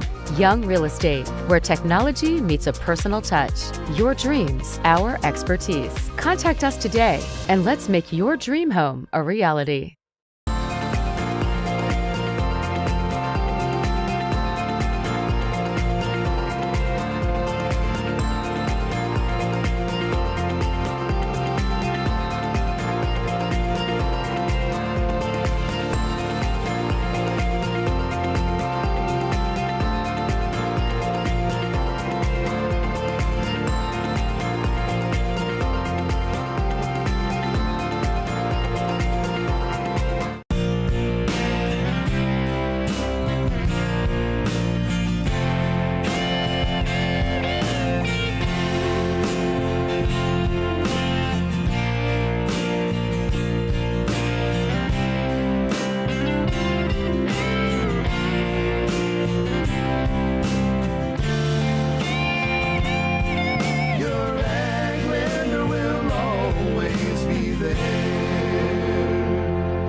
At First State Bank and Trust, your future matters to us. Whether opening your first checking account or growing savings for the future, we're here to help with innovative tools and personalized service. FSBT offers a range of deposit options to fit your needs. For nearly a century, we've been committed to the financial needs of our local customers. Secure your future with a bank that's been trusted for generations of families in Southeast Missouri. First State Bank and Trust. Your money, your future, your bank. For 90 years. Member FDIC. What First State Community Bank means to me is, it says it in its name, community. We're family, we care about one another, whether it's in our SEMO markets or we can reach out to someone in Farmington, Columbia. They're always there to assist. We are very customer focused. Our employees do a great job with listening to the customers. The tellers know 100% of all customers by their name. If you want to feel at home, then walk into the doors of First State Community Bank. The best things in life never change. They just get better, like Hardee's Original Bag. Back and better than ever. Just $6.99. Mix and match any 2 full-size favorites. A juicy charbroiled double cheeseburger, melty hot ham and cheese sandwich, or crispy hand-breaded chicken tender wrap. Any 2 plus fries and a drink, all just $6.99. Hardee's Original Bag. Loaded with handcrafted goodness. It's the greatest meal deal for your buck. Senator Jason Bean is proud to represent Southeast Missouri and the Boot Heel in the Missouri Senate. High school football is a positive avenue for our student athletes to build character, compete, and grow. Senator Jason Bean wishes all our student athletes and coaches a successful season. Do you need personalized merchandise? Trying to celebrate the season of that big state run? Then Juju Promotions in New Madrid has you covered. Whether it's heat presses, screen printing, or embroidery, we always have an option that will leave you satisfied and looking your best. With seasonal styles and plenty of accessories, there's something here for everyone. So come in and shop around. You'll be welcome with a smile and leave more fashionable than ever. Call us at 573-748-4040 or visit us in New Madrid.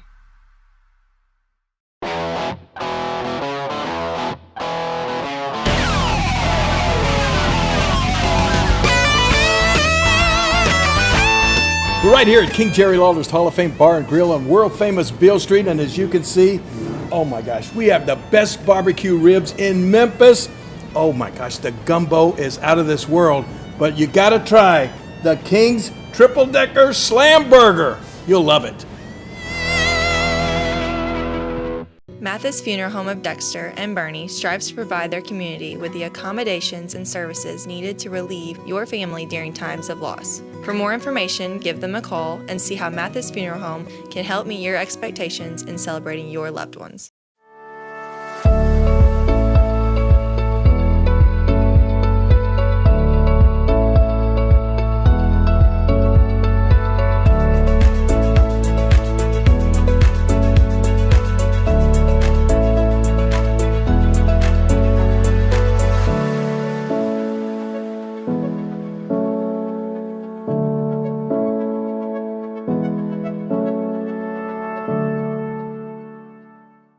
My name is Kevin Rossville. I'm a farmer from Prairie County, Arkansas. Been farming since 1991. Started farming with my father-in-law when I got married. We've been raising rice ever since. We've all been looking for something for a change for years. And I think this 263L is going to be the next and up and coming thing for us. It's really going to work well on a lot of different ground and a lot of different farms around here. Dynagrow 263L, available exclusively at Nutrient Ag Solutions. At SEMO Health Network, we strive to provide caring and affordable health care while making our patients feel welcome in our warm and friendly atmosphere. With locations throughout Southeast Missouri, we provide medical, dental, OB, and behavioral health services to anyone and everyone that may need it. Visit SEMO Health Network for your wellness exams, COVID and flu vaccinations, lab services, dental exams, counseling, and more. For more information, visit our website and let SEMO Health Network take care of you.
Our family has been in the car business for almost 70 years. In that time, a lot of things have changed. One thing that has stayed the same is our commitment to customer service. At Glen Sains, our inventory is growing every day. Between all of our 4 stores, we'll have 400 units in stock at any given time. Whether you're looking to buy a GMC, Chevrolet, Buick, or Ford, we look forward to serving you and your family for years to come.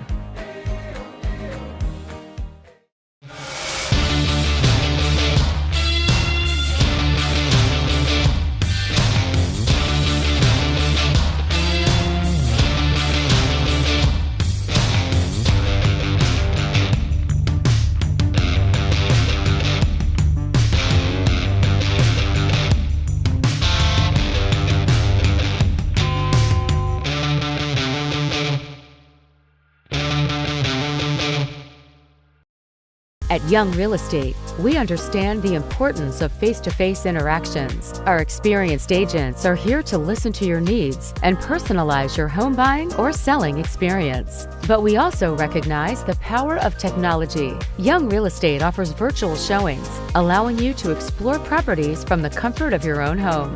Young Real Estate, where technology meets a personal touch.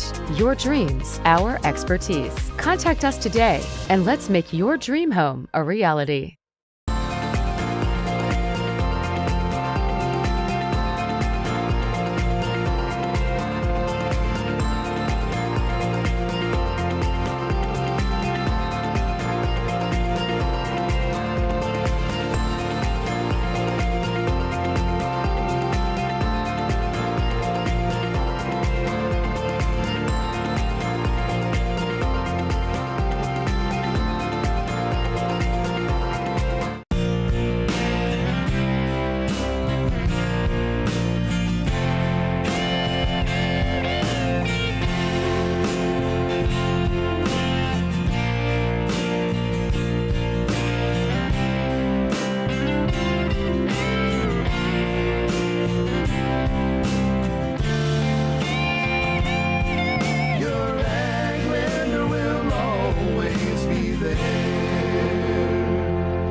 At First State Bank and Trust, your future matters to us. Whether opening your first checking account or growing savings for the future, we're here to help with innovative tools and personalized service. FSBT offers a range of deposit options to fit your needs. For nearly a century, we've been committed to the financial needs of our local customers. Secure your future with a bank that's been trusted for generations of families in Southeast Missouri. First State Bank and Trust. Your money, your future, your bank. For 90 years. Member FDIC.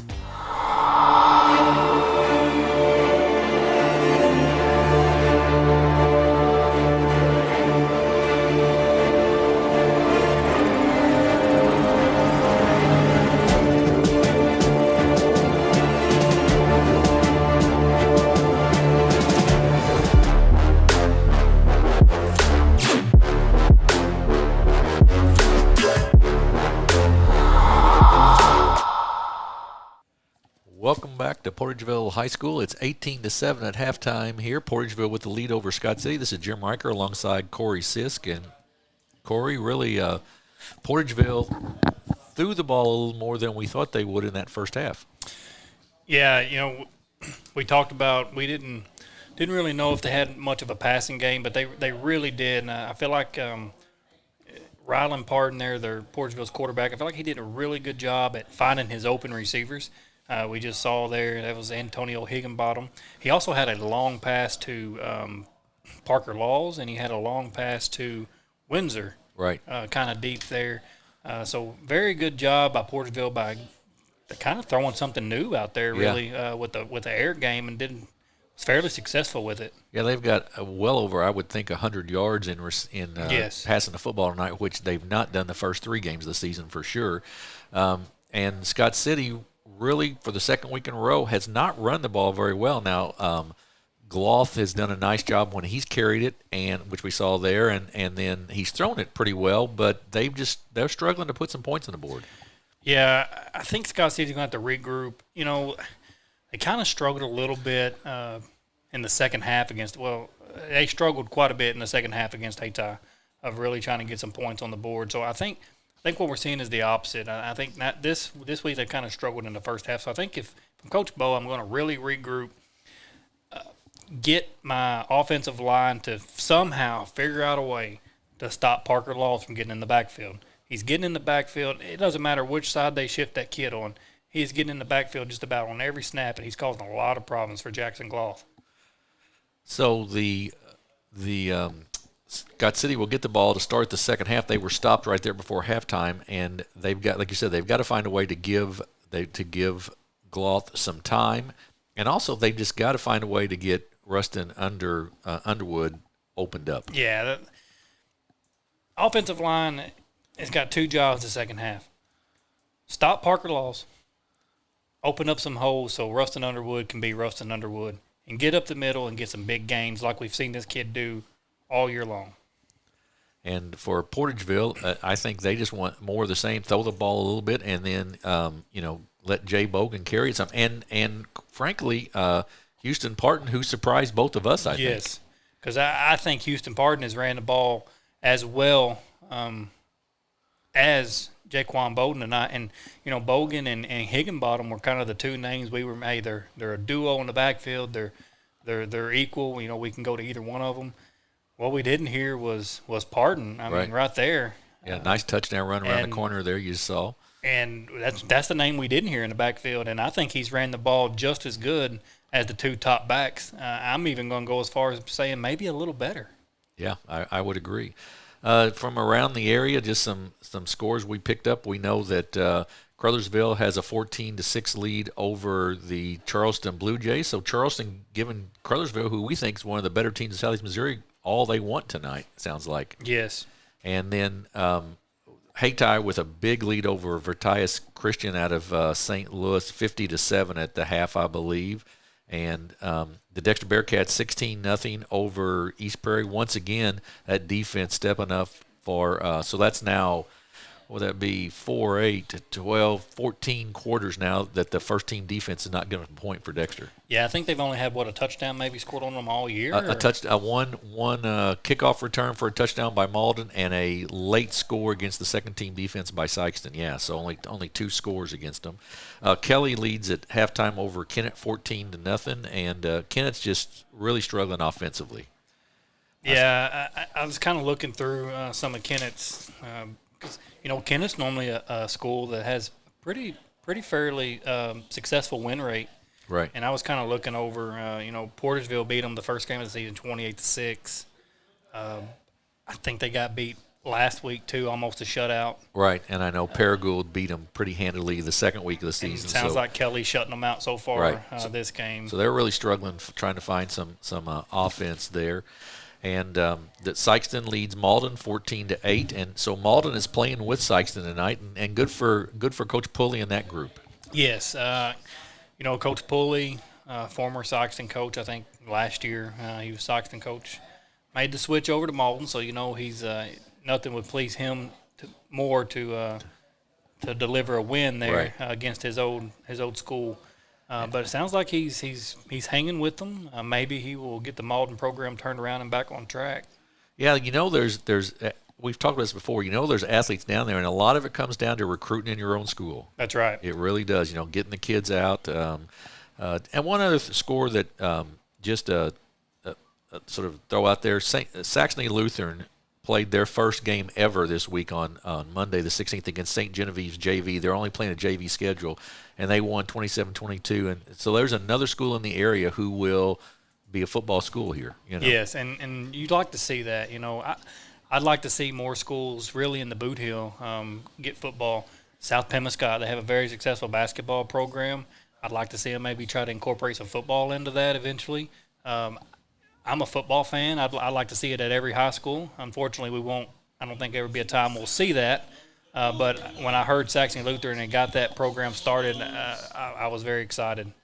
So we're set to start the second half here. Jackson Bryant, number 54, a junior, will kick off, left-footed kicker for Portageville, and we'll kick it deep. Scott City's got 2 men deep this time because they had a little trouble with the kick late in the first half. Nice kick down the field. It's going to come down to about the 15 or so, 10. Up the field is Underwood. He gets to the 20 coverage. Good breaks through. He gets to the 30 now. Gets outside and then is brought down at about the 33-yard line on the sideline there. And that's where Scott City will take over 1st and 10 to start the second half. Yeah, nice return there by Rustin Underwood. Kind of actually had like almost 2 defenders on him at what it seemed like, and he just kind of made a little spin move right through him and broke free for another 5-6 yards there. Good return. So 1st and 10 for the Rams as they start here in the second half, and it'll be Gloth in the backfield. And let's see how we set up here. Miller will come to the tight end spot. It'll be Gloth and Underwood in the backfield. They will split Froggatt to the left side, and they'll have Hayden and Holder to the top on the right. Gloth calls the signals. Goes back, hands off to Underwood. He cuts it back up the middle. There's a flag probably in the area of holding, one would guess. That was a pickup of about 3, and it will be a hold on the offense. And, boy, that is the last thing you want to start the half with. If I'm not mistaken, I think Scott City started their first drive of the game with a holding or an offsides penalty. And they're coming out and kind of almost repeating exactly what they did at the start of the first half. Yeah, not a good situation to be 1st and 20 here when you're down 18-7 already and really want to come out to start that second half and get a score.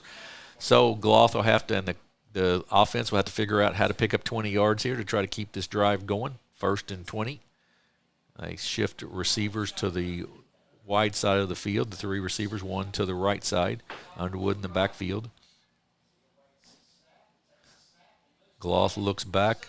Pass, wide open receiver there. He's to the 30, to the 35, out to the 40, and Lane Miller gets all the way up to the 43-yard line, going to be close to the first down on that completion. And as he came off that line, he was just wide open. Yeah, I don't know if there's a little miscommunication there.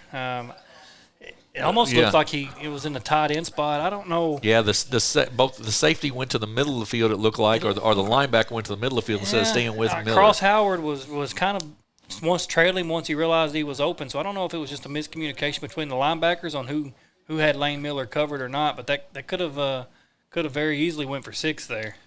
So they put Miller in the backfield right now, and Froggatt to the left.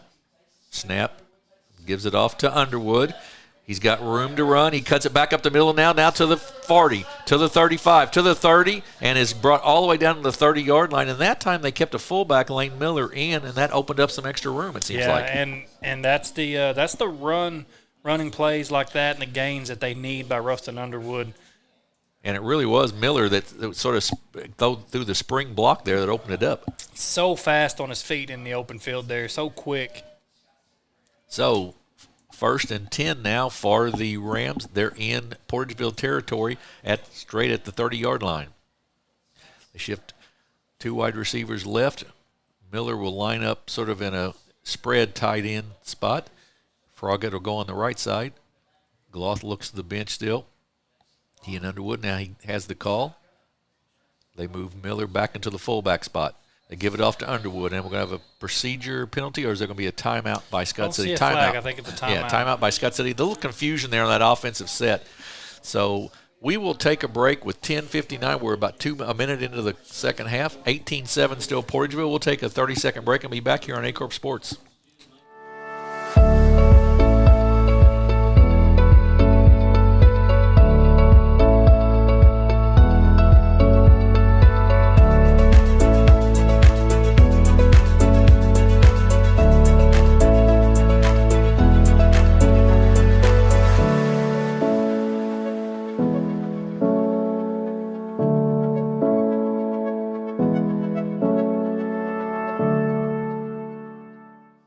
Back at Portageville High School, Portageville leads 18-7, but Scott City's on a drive here to start the second half. They're down to the Portageville 30-yard line after a nice pass completion to Lane Miller and then a good run by Rustin Underwood, and they have a 1st and 10 from the 30. A.J. Hayden splits out to the left side. He's got Holder in the slot there. Miller to Underwood, nothing there at all for Underwood. He's going to be brought down immediately. It looked like it was going to try to be a trap or something as Miller was going across the block, but nothing materialized. Yeah, it looked like Cross Howard got back there, and him and looked like Parker Laws maybe back there. Kind of jumbled that up a little bit. Yeah, really blew that play up pretty quick. Underwood didn't have anywhere to go. So second down for the Rams, and about 11 now. And Scott City does have a couple of younger kids on that offensive line. They got a couple of sophomores up there. That's a tough transition to play offensive line in high school as a sophomore. Gloff will run it straight up the middle. He's at the 20. He's down at one move, and he's going to be tackled inside the 15 at about the 14-yard line. Good run by Jackson Gloff. He's brought down there by Brody Warren, but a first down for the Rams.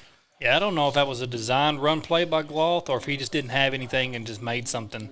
Kind of looked like he got behind big number 61 there. Who is that?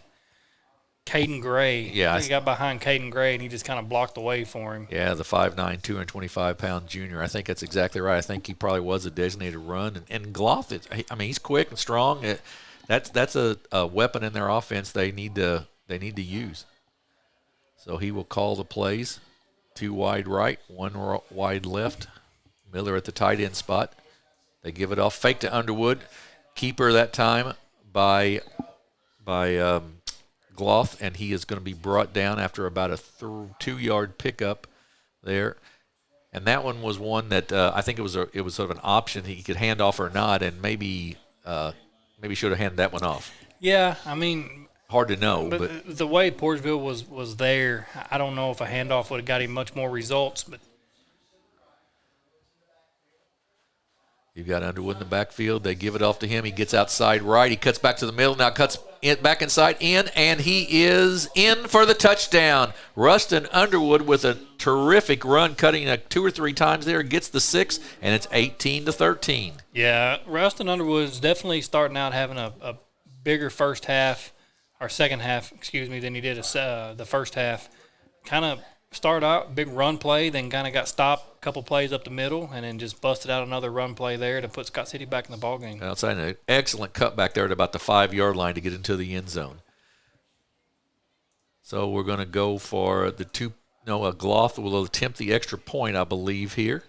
It is 18-13. This is a chance to cut it to 4. Kick is up. That was Holder that was kicking, and it is good. Boy, they come in quickly off the corner there, but he got it done. So we've got an 18-14 score. Good drive there to start the second half by the Scott City Rams. We'll take a 30-second break and see if Portageville can respond here on Aycorp Sports. My name is Kevin Rossville. I'm a farmer from Prairie County, Arkansas. Been farming since 1991. Started farming with my father-in-law when I got married. We've been raising rice ever since. We've all been looking for something for a change for years. And I think this 263L is going to be the next and up-and-coming thing for us. It's really going to work well on a lot of different ground and a lot of different farms around here. Dynagro 263L, available exclusively at Nutrient Ag Solutions. After a touchdown run by Rustin Underwood, Scott City has cut the lead to 18-14 here with 9:06 to go in the third quarter. A good opening drive, good statement drive there by Scott City, Corey. Yes, Rustin Underwood makes a big, several nice little moves there. Got him in the end zone, put Scott City within striking distance. Lane Miller set to kick. He's got Portageville has Higginbotham and Shawley deep.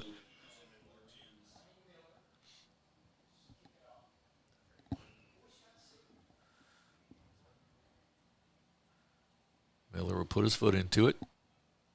Kicks it deep. Gets it down to about the 15. Shalley with it out to the 30, to the 35, to the 40. He's got room. He's got the sideline. He's to the 40. He's to the 30. He is going to be tripped up and tackled at about the 22-yard line. A touchdown saving tackle there by Lane Miller, and it will be a big, big return. But we're going to have a flag down on the play, I believe. We do. Illegal use of the hands by Portageville, and that will come back. Yeah, Coach Rayfield cannot be happy about that penalty. No, don't know where it occurred exactly, but it's going to negate a really nice kickoff return and bring the ball all the way back to the 35-yard line of the Portageville Bulldogs. Looks like it happened at about the 45-yard line. Yeah. There was a scramble right here. We picked it up on the replay. I didn't point it out, but looks like Portageville and Scott City, both of those kids kind of went at each other and fell, and then I noticed that Scott City was getting up. He kind of had his hands on the helmet. So I don't know if that's what they called or what, but it was definitely right here at the 45-yard line, whatever went on right here. So Portageville will take over 1st and 10 from their own 35-yard line. I think they showed that James Shalley, though, can carry return it. He is a sophomore. Yeah, he's a dandy. Parton with it, gives it off to Bogan. Big hole up the right side. He's hit and brought down at about the 40. Closed quickly there by Jackson Gloth, and the tackle made, and it'll bring up 2nd down at about 5. So Portageville with the 2nd and 5 from their own 40. Rylan Parton, the senior quarterback, in the backfield. He's back there with Jaquan Bogan, the senior as well. Higginbotham here on the right side.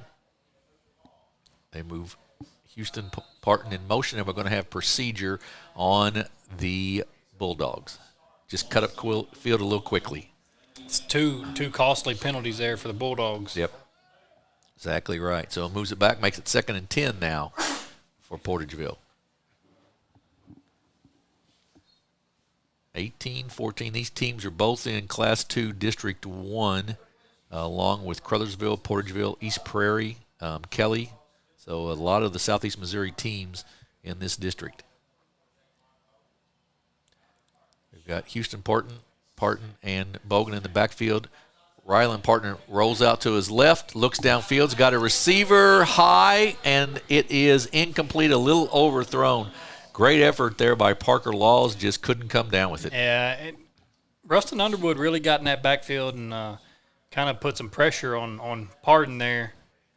I thought he made a good throw, just a little high. You had Parker Laws open there. Yeah, good. Rylan Parton's arm is stronger than I saw on video last week. He's I don't know if he was just if they didn't have to throw it so much against Confluence Prep or what, but he's looked different this week. He has. He's really impressed me with his arm strength a little bit. 3rd and 10. They give it off to Bogan up the middle. He's hit, and he's going to be brought down. A football is loose, and that ball is going to be recovered by Jackson Gloth of the Rams, and they're in business at the Portageville 42-yard line. Big hit there and a turnover. That is 2 fumbles that ended up being recovered by Scott City by Bogan tonight. The ball was just grabbed, and then Jackson Gloth right there to recover it. That was really forced, though, by Blake Crump on the as he grabbed the football. So Scott City, 1st and 10, Portageville 42. A score could take the lead. Gloth and Underwood in the backfield. Put Holder in motion. They give it off to Underwood. He's hit pretty quickly and brought down for no gain there. Good penetration. That was Colin Johnson, I believe, in there for one, and maybe Jacob Altice for a second one in there for quick penetration for the Bulldogs. Yeah, we've kind of seen that with Portageville this half so far when it comes to Underwood. They'll kind of clog up the middle there and doesn't give him much, and then a few plays later, it's wide open, and Underwood will end up taking it for a big gain. So 2nd down and 10 for the Rams. The clock continues to tick down here. 7.5 minutes to go, a little under 7.5 to go. Gloth looks, goes right, complete out there to Hayden. Tackles missed. He's down to the 25 and inside the 25 to about the 23, and we'll have a flag thrown on that as well as I believe Hayden comes out of there a little bit gimpy. Good throw once again by Jackson Gloth. I wonder if we have a face mask or a late hit there. That's what I'm wondering too, or a harsh collar or something. We do have a face mask. You're exactly right on Portageville.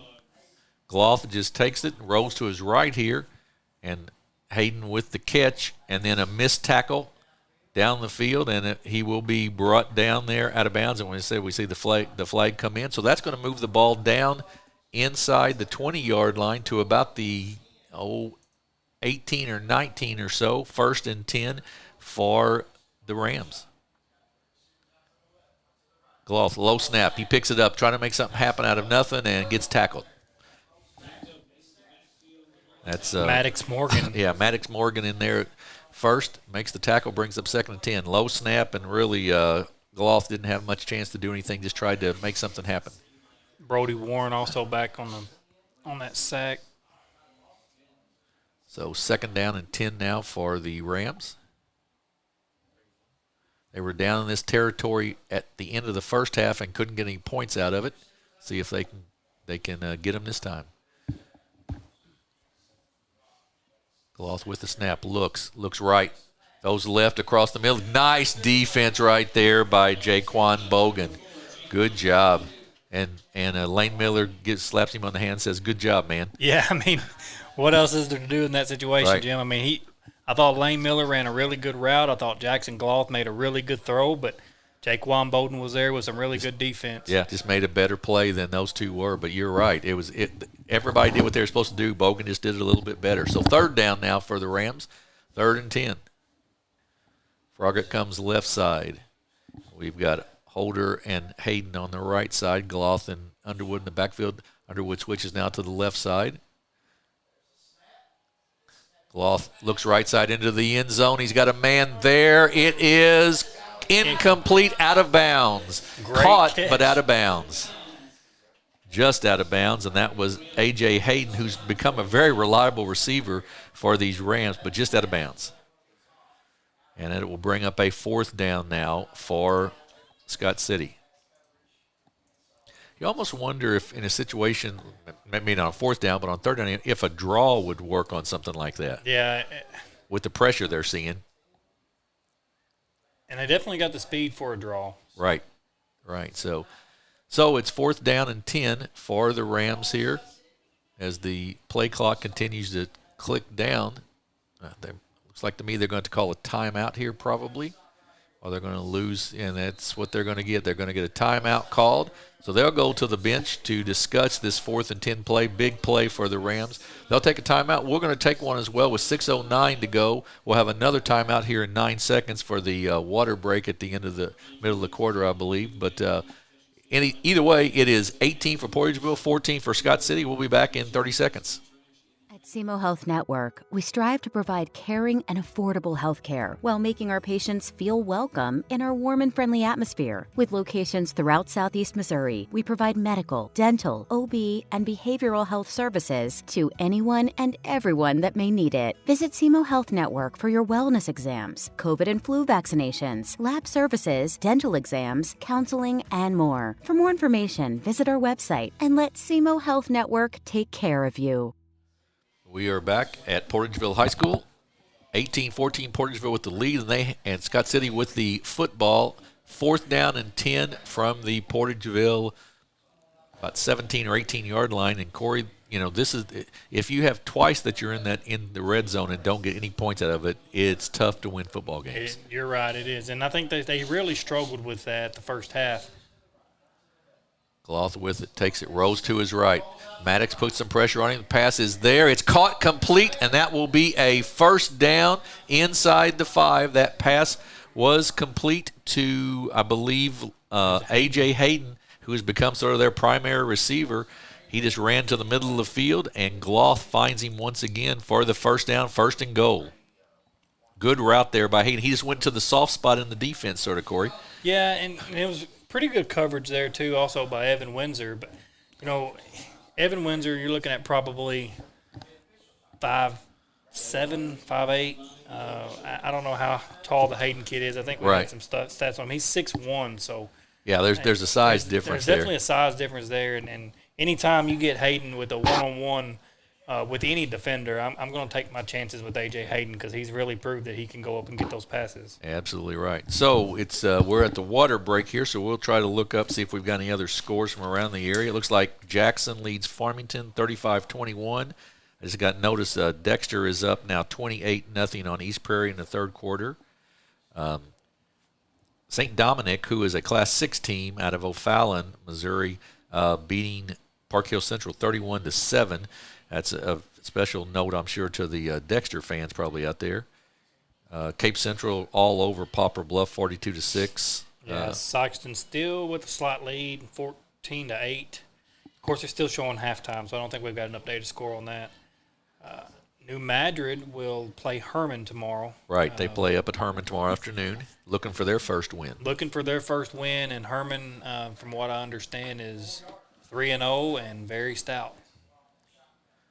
Glauth takes it low, snap, ball's loose, and we'll see who comes away with it. And we're still waiting for a call. Looks like Portageville comes up with it, maybe. No sign yet from the officials, and Scott City keeps it. Wow. Big break for Scott City there, almost a disaster down at the 3-yard line. Not real sure what happened there. Yeah, low snap, I know that, but not sure. I'm like you, not sure what happened exactly. Just loose and bounced around. But they get the ball. Now it's out on about the 5-yard line, so they lost a little yardage there. So 2nd and goal from the 5. Cloth hands it off to Underwood. He's going to be not brought down, cuts it back. Now cuts one more time, gets in and gets down to the goal line and in for the touchdown. What a great run by Rustin Underwood to get into the end zone. Yeah, Portageville is going to really – that's the second or third time tonight we've seen that. They've gotten in the backfield. They've really made a good play and a good defensive play. They just can't finish the tackles. Jackson Gloff did it earlier with his I call it a Patrick Mahomes scramble back there. They had him sacked 2 or 3 times. He just couldn't finish. He broke free, made a great pass downfield.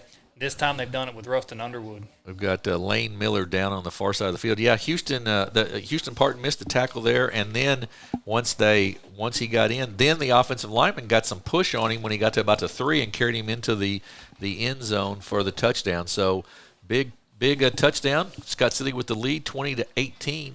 And as we talked about earlier, this has big implications for the district and everything else. Whichever team wins this, if they end up playing each other later on, they get to move each other around sort of in the district bracket. So this is a big game. Yeah, Scott City had that number 1 seed last year, and then, of course, the loss from Hayti kind of dropped them down to the number 4 seed. But really from the 5th seed on up to the 1st seed, it's really anybody's district. But I'm with you, Jim. I think this is going to depend on who moves up to one of those top ranks there.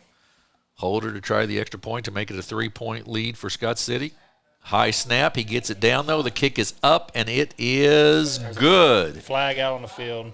And that may be running into the kicker. Going to be running the kicker. Yeah, I would guess. It is running into the kicker. A personal foul, roughing the kicker, actually.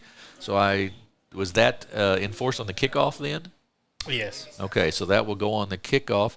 It is 21 for Scott City. They've come back with 2 scores here in the second half to none for Portageville, 21-18. And they take advantage of the turnover from the fumble. And Portageville, that's the 3rd or 4th time they've gotten back there on an extra point. You would think maybe laying out, they've been awful close to the kicker every time he's kicked the ball. They just can't seem to get the block. So I don't know if maybe they're jumping up instead of jumping out. I don't know, but you would think that with 4 or 5 people getting in the backfield like that, one of them would lay down or at least stretch out and try to block that kick. I think if they did that, they would probably block a few of those kicks. Yeah, because they've really come off that corner well. So interesting dilemma possibly here for Scott City in that Lane Miller was the one who was hurt on the far side of the field. He's also their kicker. So the plus for Scott City is it's at the 45-yard line because of the 15-yard penalty. And Jim, Lane Miller's walking back out and putting the ball on the tee. Yeah, he's going to. Now, this would be a spot that would be an interesting spot for an onside kick. That is, because at the worst, you're probably giving it up at the 35-yard line, and if you do get it, then you could sort of go for the jugular here. You're at the 35, yeah. Right, you're giving it up at the 35, or you're getting it around the 35. Right. So I don't think you would hurt anything by taking the risk on that here. We'll see what they want to do here. Lane Miller will set up to kick off. He'll run to it. He'll kick it deep, and it'll go deep to about the 2. Picked up there, up the field, wide open, and he's going to go he's going to make it all the way this time. That is Higginbottom, and he's going to go all the way for the touchdown, about a 98-yard kickoff return for a touchdown.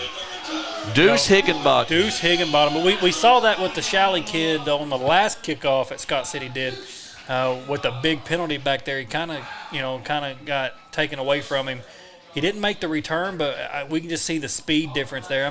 Untouched, right up the middle, and then hits it great to the outside. Thought he was going to be kind of tripped up there, kept his balance, and Deuce Higginbottom showing everybody that speed that he's got on him. 95-yard kickoff return, and that's one from the 45-yard line. You really, if you're Scott City, you got to put it in the end zone, and they didn't quite get it there, and it cost them. So Portageville back up quickly, 24-21.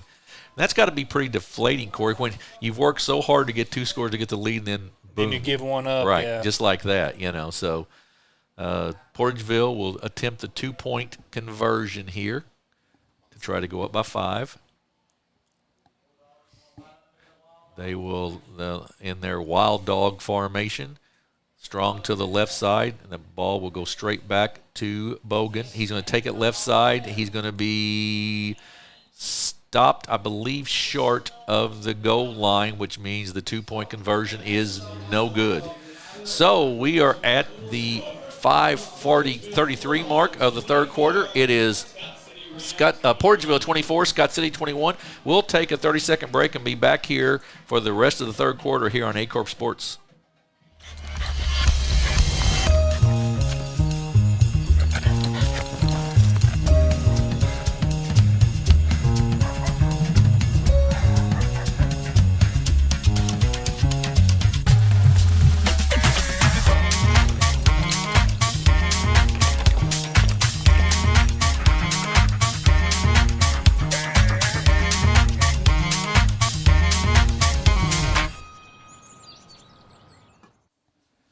After the 95-yard kickoff return from Deuce Higginbottom of the Bulldogs, they will kick off now with a 3-point, 24-21 lead. And 4 times tonight, Corey, they've been stopped on the 2-point conversion now, and those may come back to haunt them at some point.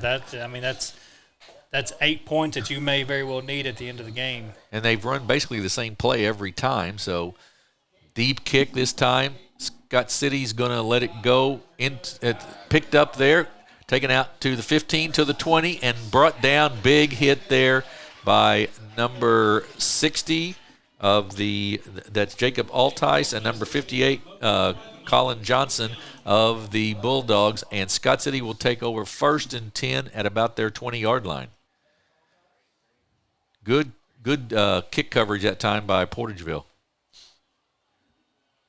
Yeah, it didn't really give Rustin Underwood a big chance to break off another big run or a big gain on the kick return like he did during the last series. So Gloth in the backfield again. They've been very successful passing the football tonight, and we'll see what they decide to do. They've got Miller in the fullback spot.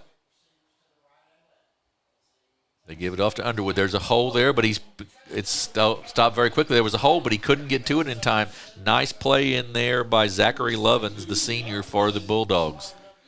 Portageville's kind of made that shift back to their focus on Underwood. Yep. They kind of took their focus off of him at the start of the half, and he kind of showed them why they should redirect their attention on him.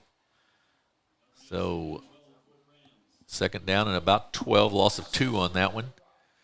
And Gloth will call the signals for the Rams. Low snap. It comes out wide to Holder. It's end around. He cuts back. He's out to the 40 and brought down just outside the 40-yard line. That time Lane Holder comes from his wide receiver position and takes the handoff, and big pickup, big first down. First time we've seen that play all night. Yeah, I'm not sure if we saw it any last week against Hayti either, but he definitely threw something that the Dogs wasn't ready for on that one. Lane Miller with a nice block to open that up, to open that play up. So 1st and 10 for the Rams. 4.5 minutes to go here. Gloth goes back to pass. He looks right. He looks to the right side. It pass is complete. Hayden with it, but it's only going to pick up of about 2 as the coverage was very good on A.J. Hayden there. That is Bogan. And that is also Windsor out there on the coverage. Evan Windsor, the sophomore. So 2nd and about 6. Pick up about 4 on that. Gloth was focused on his primary target, which was A.J. Hayden. But what he didn't see was Lane Miller standing out here at about the 40-yard line with no one on him. And that's something Gloth's going to get better at. He sort of picks up that whoever his first receiver is, that's who he looks at pretty much the whole way through. And at some point, you got to look the whole field over a little bit. He takes the snap, gives it off to Underwood. He's going to get outside. Nope, going to cut off there. Cuts it back in, though. Juking and picks up the first down and a little more after he cuts back and forth. And that's probably what makes Rustin Underwood so good. He's probably one of the best running backs I've seen as far as when it comes to the juke moves and the spinning cutback. and just really slipping his way off of these defenders. Yeah. He's probably one of the best that I've seen in that in a long time. But, yeah, he's very quick on the cutback. Yeah, really good job there. First down for the Rams now. They are inside Portageville territory at the Portageville 48-yard line, 1st and 10. Gloff takes the snap, fumbles it, then gets a hold of it, and he gets out to the 45 and is going to be brought down at about the 44-yard line. That tackle is going to be made by number 20. That's the sophomore Brody Warren with a good tackle there, but a pickup of about 4. He's fumbled that snap, but made good things happen out of it. Yeah, and Portageville's got Maddox Morgan down. He's been in the backfield several times tonight. He has, kind absolutely. of caused some problems. So that's gonna really, depending on if he's going to be able to return, that's gonna put a hurting on their offensive or defensive line there. Yeah, we're going to take a quick break here, 30 seconds as they attend to the young man, and we'll be back with the Scott City Drive. You're watching high school football on Aycorp Sports.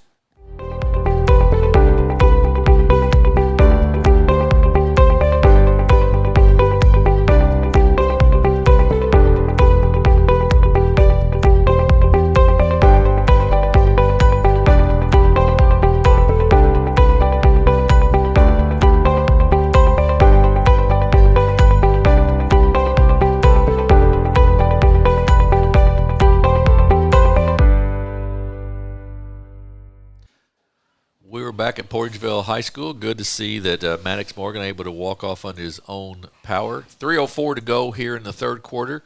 Portageville with a 24-21 lead over Scott City. Scott City 2nd down and 6 from the Portageville 44.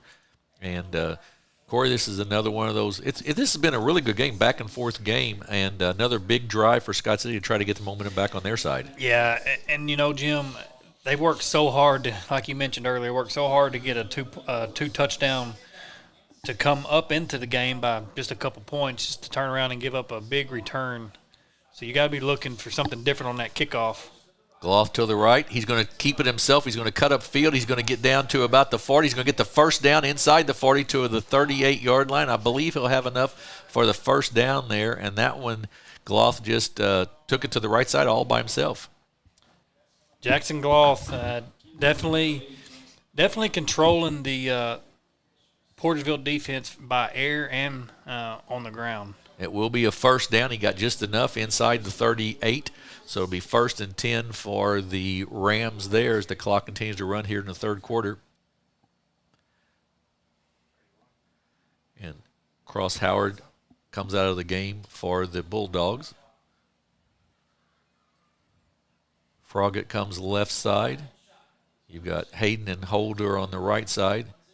Put Holder in motion. They give it off to Underwood. He cuts up the middle and then cuts back outside, gets past and gets down inside the 30 to about the 25-yard line. And that play they used earlier where they ran the motion to Holder really paid off there because that's what they used as the deception that time. Yeah, just way he cuts back and just makes defenders miss him and just slip right off of him is really impressive. Yeah, Rustin Underwood, he sees the field very, very well and really cuts back tremendously well. Jordan Dupree checks in, and he's on the wide side of the field on the left. Gloff with the football, gives it off to Underwood. He goes up the middle. He gets crunched right there for a pickup of maybe 1, but he was stood up and hit hard. So we might have another Portageville Bulldog down in the backfield. Yeah, it looks like it maybe. So we're going to have an official timeout as the folks will come out. And so as we get into some weeks coming up, of course, next week the game in Dexter will be Dexter and Southern Boone. Southern Boone ranked 5th in the state. Be a really good test for Dexter, I think, Corey, just to see where they stand against somebody from a different part of the state. Yeah, somebody on the same playing field, if you will. What's Dexter? They're top 5, right? They were 6, and Southern Boone was 5, and Park Hill Central 4. Park Hill Central getting beat by a Class 6 school tonight, so they'll probably drop down a little bit. So, yeah, that should be a really good matchup. And then in 2 weeks, we've got here on Aycorp Sports, we've got the Jackson Indians of the Cape Central Tigers, and that one should be a dandy. Yeah, Jackson, not as good as years past. Cape, better than they have been in the past few years. So I think Cape's going to be looking for that victory this year and maybe trying to get one up on Jackson. Yeah, well, and Jackson has had, I think, about 5 or 6 years in a row they've had the win. So Cape Central is and that's been a rivalry. I graduated from Cape Central back in '77, and it was a rivalry back then, and it has been ever since. And it really didn't matter. The football teams when I was in school were not real good at Cape Central, but I think we beat Jackson a couple times in there when they were really good, just because it's such a rivalry game, right?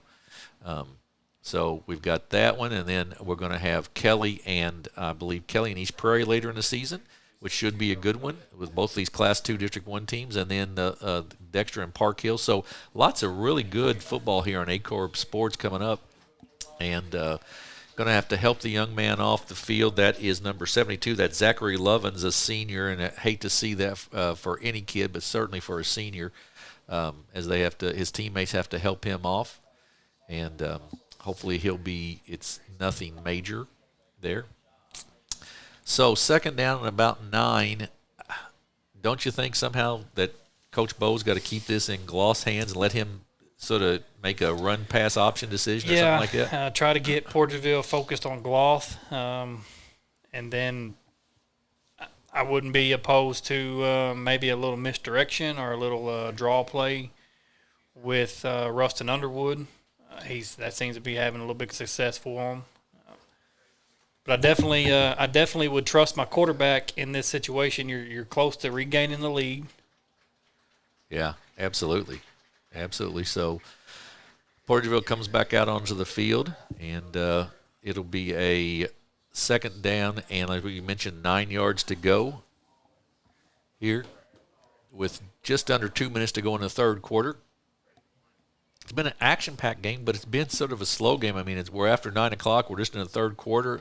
I guess because we've thrown the ball a little more tonight, it's taken a little longer, but it's been a good one so far, no question. Yeah, and you get touchdowns, the clock stops, and we've had quite a bit of touchdowns with it being a 24-21 game.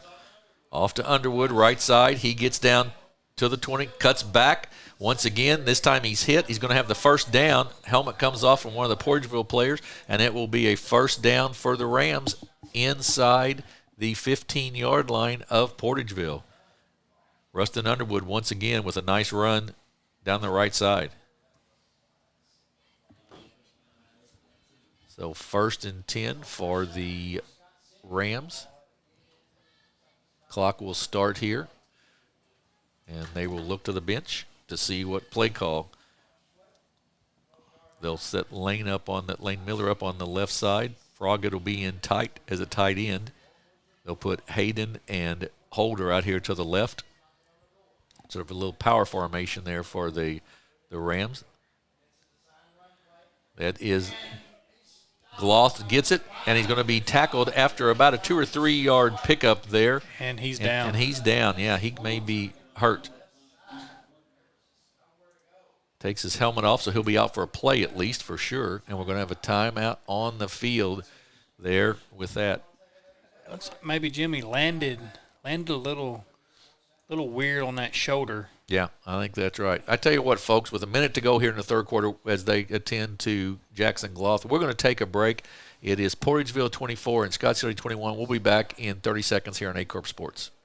At Young Real Estate, we understand the importance of face-to-face interactions. Our experienced agents are here to listen to your needs and personalize your home buying or selling experience. But we also recognize the power of technology. Young Real Estate offers virtual showings, allowing you to explore properties from the comfort of your own home.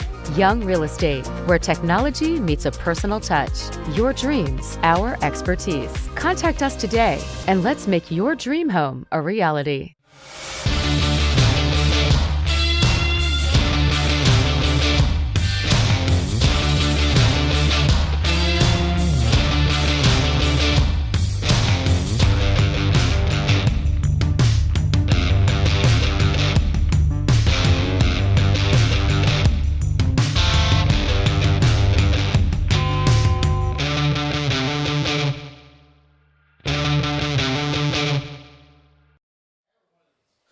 back at Portageville High School. Jackson Gloth, the quarterback for the Rams, is being helped off the field right now. Hopefully he'll be all right. And it is a 1st and 10 for Scott City. And, boy, there's never a good time for an injury for anybody, obviously. But, Corey, this is a tough time for Scott City in that it's, 1st and 10 from the 15, and you're bringing in an inexperienced quarterback now. Yeah, like you said, you don't want to see any of your players hurt, but you really don't want to see your star quarterback hurt. And that's going to be a huge loss for Scott City if he cannot return to this ball game. I believe the backup quarterback is Rylan Frogert, a 6-foot junior. He was the one throwing passes in pregame, so he will step into that quarterback spot. And you would assume they would rely heavily here on maybe Rustin Underwood in this situation. Yeah, Rustin Underwood, Lane Miller. Right. Might see Holder get the ball again here at some point. Clock is restarted. Scott City sets up. Frogert gets it, hands it off to Holder. He tries to cut back, not much there, and he ball's loose on the ground, but Scott City's going to come back and pick it up, I believe. It'll be a 3rd down now for Scott City. Third and about 13. 43 seconds to go in the quarter. Clock is stopped. Now it starts back up. So nothing there for Scott City, and they're going to very possibly have to put the ball in the air, so we'll see how Mr. Frogett throws it. Yeah, I don't know if that was just a bad snap on the center's part or if Frogett just didn't make a – They give it off to Underwood. He cuts back inside. Not a whole lot there. It's going to bring up a 4th down and maybe about 10. I believe I saw Jackson Gloth with a helmet back on across the field. Now, whether that's just wishful thinking on his part or whether he'll be back in the game, we'll see. But now it's off, yeah. I think the coaching staff said no, sir, to that. So that's the end of the 3rd quarter, and we've got 3 under our belt. It is Portageville 24, Scott City 21. Scott City will come back with a 4th and 10 from the Portageville 14-yard line when we come back here on Aycorp Sports.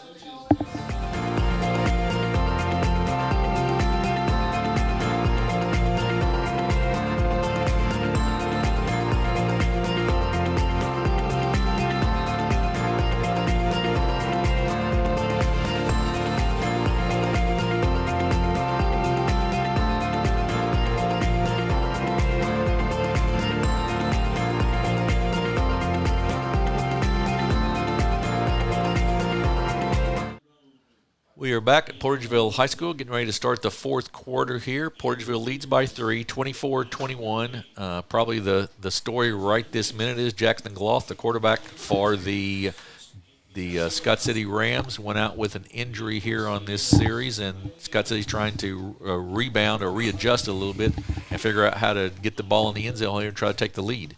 Yeah, I think they're going to have to find their groove. I think they're going to struggle a little bit until they find that. Especially, we did the game all last week and so far on this one, and I haven't seen Frogett take a snap. No, first time he has. You're exactly right. But it looks like Gloth is back in the ball game now on 4th down. Lane Miller to the left side, 4th and about 11. Gloth rolls to his left, got a man wide open. It is incomplete, just out of his reach. Just out of his reach. Coverage there by Rylan Parton, but just out of Hayden's reach. And it'll be a turnover on downs, go back to Portageville. That is the 3rd time that Jackson Gloth has made a beautiful pass to a wide-open receiver that just could not be caught. Exactly right. And it'll be a turnover on downs, and Portageville will get it 1st and 10 at their own about 14-yard line, I believe, with a 3-point lead as we start this 4th quarter.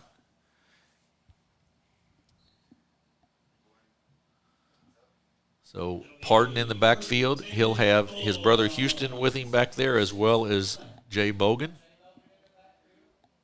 Higginbottom goes in motion. They give it off to Bogan. He goes up the middle. He's going to get it up to about the 22 or so, and it'll bring up a 2nd down and about 6. So just a straight-ahead run, and Portageville would love, Corey, to run about 7 minutes off the clock and run the ball down the field and score a touchdown. And it would not surprise me if that's what Coach Rayfield is not trying to accomplish here on this series. I'm almost surprised they haven't gone to a little more of almost a power formation even. Well, they have a little bit here, a little tighter in with Parton and Bogan back behind, and they put Higginbotham in motion, and a flag's going to be thrown, and that's going to be a procedure against the Bulldogs. It would have to be almost against Higginbotham. He was the only one that moving. He that must went have cut in motion. up. He must have cut up field a little bit or something. I don't know. Yeah, but that was a very quick. I mean, it's a quick flag. It was obviously something that they saw. So second down now and about 11. Looks like maybe Higginbotham's their only receiver. They're kind of running a tight formation there. Yeah, absolutely. Put him in motion once again. Going to be another procedure. Yeah, and I don't know what we're not seeing who's jumping exactly, but somebody obviously is moving. So that's going to make it now 2nd and 16. I would almost leave Higginbotham where he's at. Yeah. And just to see if that corrects it. It looks like to me it's I didn't see any of the line moving on that. It has to be the way he's going. The way he's going in motion, yes. And I guess if he's moving toward the line of scrimmage, that would be a procedure. If he's on the line or any part of his body is past the lineman as he's going in motion, it's an illegal procedure. Right. They keep him in place, and they give it off this time to Parton, and he picks up to about the 11 or so, and it'll bring up a third down now and about 13 for the Bulldogs here, deep in their own territory. 10.5 to go in the ball game. So we'll see if they decide if they decide they want to put the ball up, let Ryland Parton put it in his hands and put it up, or if they want to keep it on the ground here. Houston Parton and Jay Bogan in the backfield. 4 defensive linemen there or 3 for the Rams. They put Higginbotham in motion. Parton's going to throw it. He goes deep down the field. It is caught by Parker Laws once again. The young man has had a game, Corey. He has, and if we had to pick a player of the game, Jim, he would be mine. He's really showed up on defense for the Bulldogs, gotten in the backfield, made several sacks and stops, and he's made several catches just like this one that you're fixing to see right there. Right, and pretty good coverage again that time by Jordan Dupree. It's just that it was thrown right over his shoulder, and a great catch by Parker Laws. So 1st and 10, big 1st and 10 for the Bulldogs. This kid is just a sophomore, so we've got 2 more years of Parker Laws. Yeah, he really is. He's a good one. Bogan in the backfield. Parton gives it off to Bogan. Bogan up the middle, and he's just brought down there, just a arm tackle sort of by, I believe that was a Blade Sadler, and a pickup of about 8 that time for Bogan. So 2nd down and 2 for the Bulldogs. Time is on the side of Portageville right now. So they lead by 3.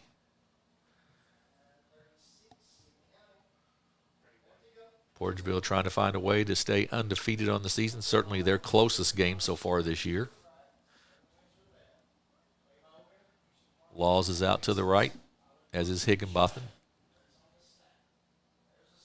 They give it off to Bogan once again. He's up the middle for the 1st down and more. Finally brought down there by the linebacker. That is number, I believe, 61 on the tackle. That is Caden Gray, but a 1st down by Bogan. They're just running him right up the gut right now, Corey. One thing that I've noticed about the difference in the running backs from Rustin Underwood to Jaquan Bogan is neither of them are real big. However, where Underwood is real quick with the cutbacks and the spin moves, Bogan is just a lower the shoulder kind of guy and get what I can get. Right. And it's really worked for him. Higginbotham in the backfield right now for the Bulldogs. He gets the handoff. He goes right up the middle, and he's going to be brought down after about a 7-yard pickup. That offensive line of the Bulldogs is dominating the game right this minute. Yeah, they've really stepped their game up in this 4th quarter. 3rd quarter was kind of sluggish for them. Pickup of about 6 that time for Higginbotham. I see that Jaquan Bogan sitting here on the bench. Maybe just a little breather, hopefully nothing more than that.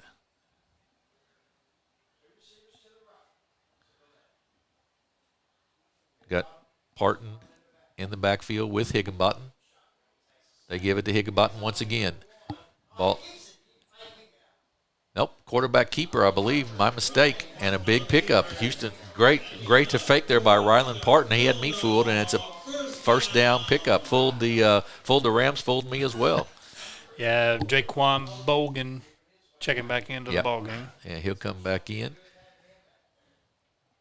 So we're going to have Evan Windsor to the left side. The Bulldogs have really run it down the field. One big pass to Parker Laws, but they've kept it on the ground other than that on this drive. 1st and 10. Parton gives it off to Bogan. He's going to be brought down quickly there. Good tackle by the middle of that defensive line. I believe that was Carter Berger for one in there on the tackle for the Rams. Bogan's really slow to get up there. That was a big hit, too. That's a big hit, and that's the second one he's taken like that. Yeah, that was a big hit. So 2nd and 10 now for the Bulldogs. Higginbottom going to be split out right. Windsor to the left. Going to have Houston Parton and Jaquan Bogan in the backfield behind or alongside Ryland Parton.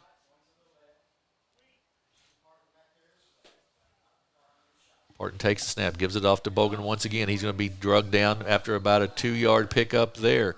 That time tackled by Reston Underwood, and it brings 3rd down and about 8. Yeah, that's about the third play with Bogan. They went to the exact same spot, and Scott City's got it figured out. So I think it's maybe time for either a pass play here, or let Parton see what he can do with his legs. Yeah, Ryland Parton to pass, or even his brother Houston maybe with the carry here. We'll see what the call is for the Bulldogs.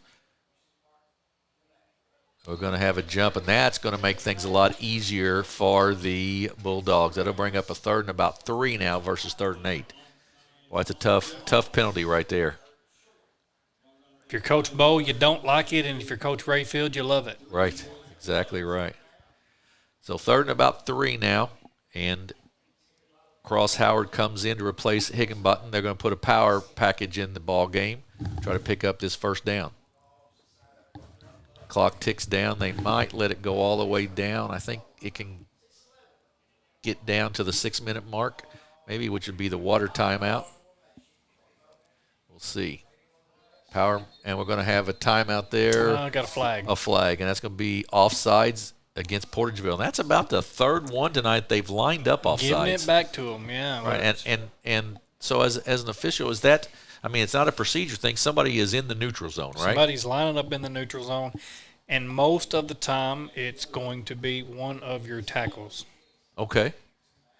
But it seems as if they should be able to look down and see exactly where the ball is, you know? You would think so. Yeah. A lot of times what we as officials have found out is that the offensive linemen, they're making sure their feet's even, but they're looking straight ahead. They're not really making sure the rest of their body is even. Gotcha. Bogan on the direct snap is going to be stopped short. They left the power package in, and that'll bring up a 4th down here. We'll have a clock stoppage for the water break.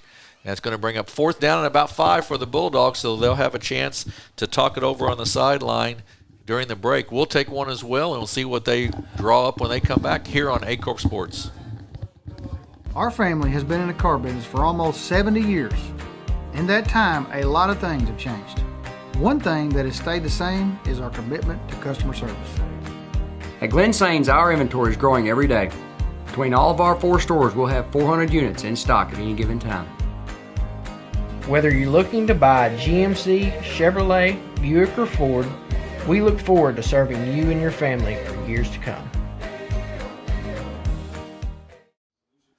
We are back at Portageville High School. Portageville leads 24-21. They've got the ball 4th down and about 6 here at the Scott City 20-yard line, and this is a huge play coming up in this ball game because if they don't get the 1st down, obviously Scott City has the opportunity to drive down in the last 6 minutes of the game and get a score and get a win. But if they can get this 1st down, at the minimum, they can run quite a bit of clock off, Corey. Yeah, and then if they score, depending on how much time they leave on the clock, they don't leave Scott City much time to get up really two scores. Right, get two scores. Right. Yeah, so Scott City would have to get 2 scores. They're not going to leave them a whole lot of time for that. Power backfield once again with Bogan back there on 4th and 6. They're going to try to grind it out, we would assume. They look to the sideline. We saw this a lot last year with Jamarion Smith. Yes, we did. Very successful with this play last year. Trying to draw them off sides and maybe going to get just call a timeout here. And that is what's going to happen. They were trying to draw them off there to see if they could get down to a 4th and 1. And instead they'll take the timeout. That'll be their first of the half that they've taken. And probably not a bad idea there to see if they can get them to jump. Yeah, I like the idea, the concept. I would have really liked to see them run the play and kind of see how it fared as compared to how it fared for them last year. Yeah, I would anticipate now they come back out with Parton at the quarterback spot and maybe even have to put it in the air on this 4th and 6. But you're right. Last year they were so successful with that against. I remember when we did the New Madrid in Portageville game. I mean, they just basically said you can't stop our running game. And New Madrid didn't. And they could not. You're exactly right. They just. They just really ran it down their throat. Jamarion Smith with a huge game that game. Now he was a special talent. There's no question about that. But it's been a big part of Portageville football. Yeah, I've played high school football, obviously, and remember playing Portageville. I don't ever remember a time that Portageville was really a passing football team. I always remember them being kind of a ground and pound, run it down your throat type team. And that team last year was really, with Jamarion Smith, was really successful at that. Higginbottom's with the carry as opposed to Bogan, and it's going to be stopped short of the first down. So it'll be a turnover on downs, and Scott City will get it back at their own 17 or 18-yard line. Interesting that they brought Higginbottom in for that versus Bogan. I'm not real sure where the mix-up was on that. I looked like Higginbottom maybe kind of drifted off of his blockers there a little bit, kind of started going towards the middle of the field rather than staying behind his blockers. I don't know if it would have been a different outcome, but maybe we could have got a few more yards on it. So Scott City has 5:52 to try to get down the field and get a score here and either get a field goal and tie it or a touchdown to possibly win this game. Gloth in the backfield. He went off earlier with an injury, but is back out there. Underwood back beside him. Gloth, bad snap. He gives it off to Underwood, though. He cuts outside. He's going to be stopped there after about a pickup of maybe 2 on the play or so, 1 to 2. And it'll be 2nd down and about 8 or 9. And this Jackson Gloth has really had to handle a number of bad snaps here lately. Yeah, and, when he went out and Ryland Froggett came in, he got a bad snap right out the jump. So right. I think the center's really going to have to focus on maybe trying to get that snap back there a little bit quicker and a little bit more accurate. Froggett to the right side. Miller in tight.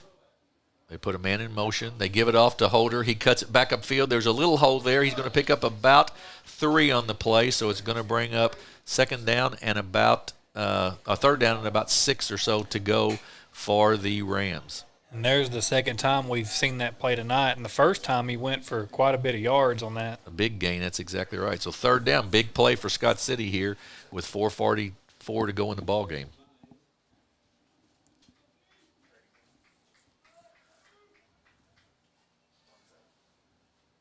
See what Coach Bo draws up here. Hayden comes out to the right side along with Froggett.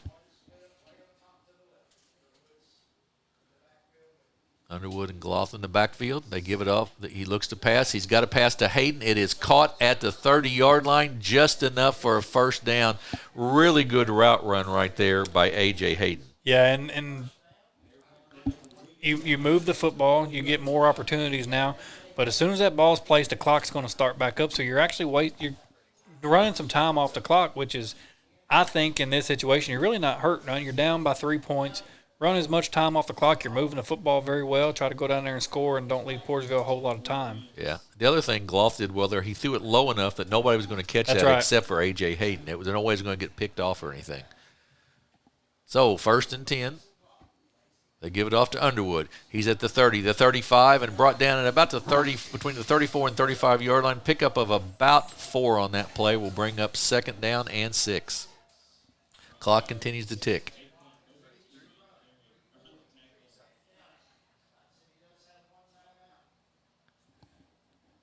They look to the bench, and this is where you got to get a play call in pretty quickly, though, as the clock continues to run down.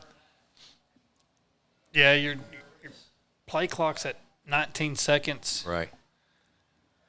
Got a little bit of time to work with, but, again, you're down by 3 points, so burning time off the clock is really not in your favor at this moment. Right, you got to get something going. Gloff, pass, complete, up, and that'll be enough for a 1st down as well, I think, on the depending on the mark. No, they're going to mark it back at the short. 39. Yeah, that pass was complete to Holder. It's going to stop the clock, though, and that may have not been the most favorable mark they could have gotten. I will say that, because he was past the 40 when he caught that pass. From here, it looked like he had a 1st down. Yeah. I don't know. I don't think they took consideration of his forward progress. Apparently not. So it's going to be a 3rd down and about 1. And he did get out of bounds to stop the clock. That's a plus for Scott City. I would assume Underwood would see this. And there we get the jump, and they got the 1st down. Boy, we've seen that a lot tonight. So automatic 1st down on the penalty, and it'll bring up a 1st and 10 from the 45-yard line. Be interesting to see, Corey. Somebody's going to make a big play here one way or the other to determine the outcome of this game. Yeah. Interesting to see who it's going to be. And right now it's heavily favored towards Scott City. Be very interesting. So Gloff with the ball, with the call in the backfield. Underwood back there with him as he has been all night. They put Holder in motion. Gloff goes to his left, gets it out. It's complete, wide open down the left sideline. He's down to the 30, 25-yard line and out of bounds at about the 25, or maybe they're going to stay. He stepped out about the 35. That was Lane Holder, the man who went in motion, and he was wide open over there. Not touched. I mean, Yeah. I don't even know. I think he was off everybody's radar. Yeah, I don't know who missed the assignment there, but out of bounds at about the 35 or 34, and it'll be 1st and 10 for Scott City. They're driving here. I liked his decision to just kind of step out of bounds there instead of kind of getting an extra 4 or 5 yards. He stops the clock. Yeah, you're right. Good decision. Gloff looks, got a man wide open down the middle. Lane Miller with the catch. Touchdown, Scott City. Lane Miller, a 2nd week in a row with a touchdown catch for the Rams. And Scott City goes up 27-24. Yeah, there's another miscommunication there between either the backers or the safety. I'm not real sure, but somebody left Lane Miller wide open. Well, we talked about before the game that we felt like there was some opportunity, maybe great catch by Miller, by the way, some opportunity there that to take advantage of their defensive backfield, and they've done a good job of that. So Lane Holder will be set to try to attempt the extra point. It's a 3-point game right now. This would make it 4, so Portageville would have to have a touchdown. We'll see. They've been close to blocking it all night, as you mentioned earlier. Yeah, if they're getting back there, they maybe just lay down and see, like Higginbottom there was back in the backfield. He tried to jump up instead of jump out. Yeah. I really think he would block those kicks if he would. He's fast enough. Yeah, he's got to lay out. Yeah. You're right. You're exactly right. So Scott City, with their 4th touchdown of the night, a great completion to Lane Miller. They take the 28-24 lead with 2:53 to go in this ball game. We'll be back in 30 seconds here on Aycorp Sports.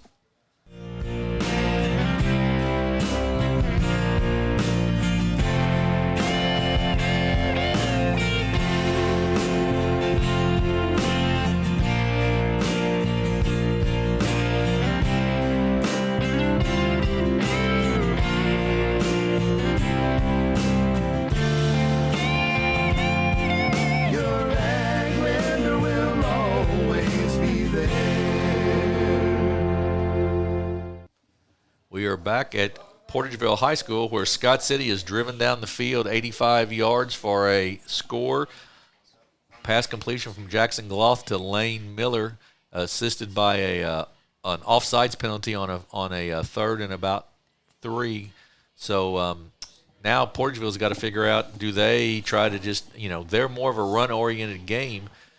Are they going to try to go to the air here with 2:53 to go? Well, I would think that they would try to go to the air, keep it on the ground, but I would think their strong point at this point is returning this kick for a touchdown. I was going to say, that's the other thing. So what do you do? If I'm Scott City, I know their power and what they've done the last 2 returns. I may be going to do a little squib kick or try to onside this thing. Yeah, or even kick it out of bounds. Keep them from returning right, it, yeah. Right. Miller puts his foot into it, kicks it high, and we're going to have a flag, and it's going to be offsides on Scott City, so that'll move it back 5 yards. Somebody got a little ahead there of the on the play, and it'll be a 5-yard penalty. Got some area scores real quick. Got Jackson still holding a slim lead, 42-35 over Farmington. Valley Catholic 61-20. That's in the 4th quarter over Fredericktown. 52-14 Perryville, 3rd quarter over Bayless. 28-16 Sykeston in the 3rd quarter over Malden. 42-6 Cape Central over Bluff. That last score we had was at halftime. Final in St. Vincent, 47-7 St. Vincent over Herculaneum. East Prairie Dexter, 36-0 Dexter. 34-6 the Crothersville Tigers over the Charleston Blue Jays, and that is the final. So they came on there. So Miller will kick off again from the 35 now. He squibs it this time, kicks it, and Parker Laws makes the catch and goes right down at the 45-yard line. So Portageville 55 yards away from the end zone that they have to take the lead back. And, Jim, it's really plenty of time for them to make a big drive and score. Scott City, I think, is going to come out. They've played a lot better defense, I feel like, in this half than they did the first half. So Portageville's definitely going to have a challenge to get back there. And you got several injuries that's taken place for Portageville that's put some key players out of the game. But they have plenty of time to score, but the question that I'm going to ask is, will Scott City's defense allow them to score? Yeah, they've got just Bogan in the backfield. Pass out. Parton gets it out to Higginbottom. He goes down the right side. He breaks one tackle, but gets brought down inbounds, I believe, at about the 50-yard line. So a pickup of about 5 on that one will bring up 2nd down. Pardon to pardon. Yep, that's right. So you've got Laws on this side, who's been the big deep threat for the for Portageville, and got single coverage out here on him. Higginbottom in motion. He gets it. Going to get hit in the backfield, but get away from, and he gets away. And Rustin Underwood with an excellent open field tackle there. Makes the tackle and will bring up 3rd down. And Higginbottom is injured, I believe. You had Underwood look like got in the backfield and missed him, and then comes back behind him and gets him. We're going to take a look at that on replay. No, that wasn't Underwood that missed him. But he made it. But Underwood did not make the tackle. You're right. The guy who missed him got the tackle, which I believe was maybe Lane Miller. That was 58. That was Blake Crump, who's had a nice game tonight.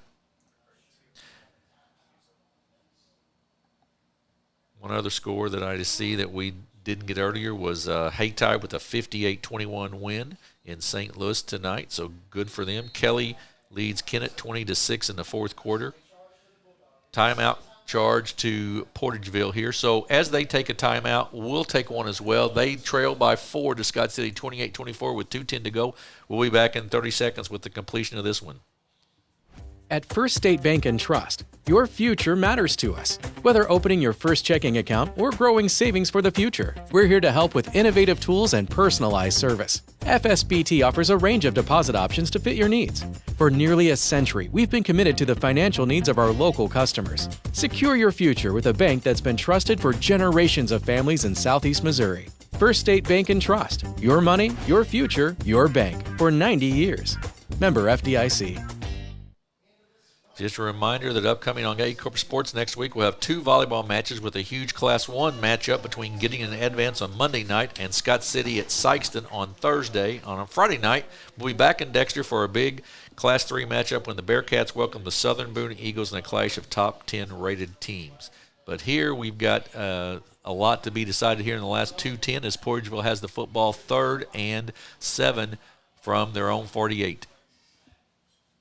Snap goes to Rylan Parton. He gets pressure. He gets up the middle. Nothing there. He throws it out. That's a backwards pass, but it's caught over there by Bogan, and he's going to be brought down well short of the first down. Going to still have about 4 or so to go to get the first down. Looks like he gained about a yard on that. But right.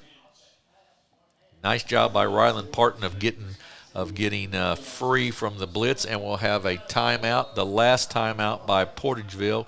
So we'll keep it right here. So, Corey, it comes down to this. If Portageville doesn't get a first down, the game's over. The game is over because then Scott City can just kneel. Now, if they get you have a lot of options here. You can go to your power package. Yes.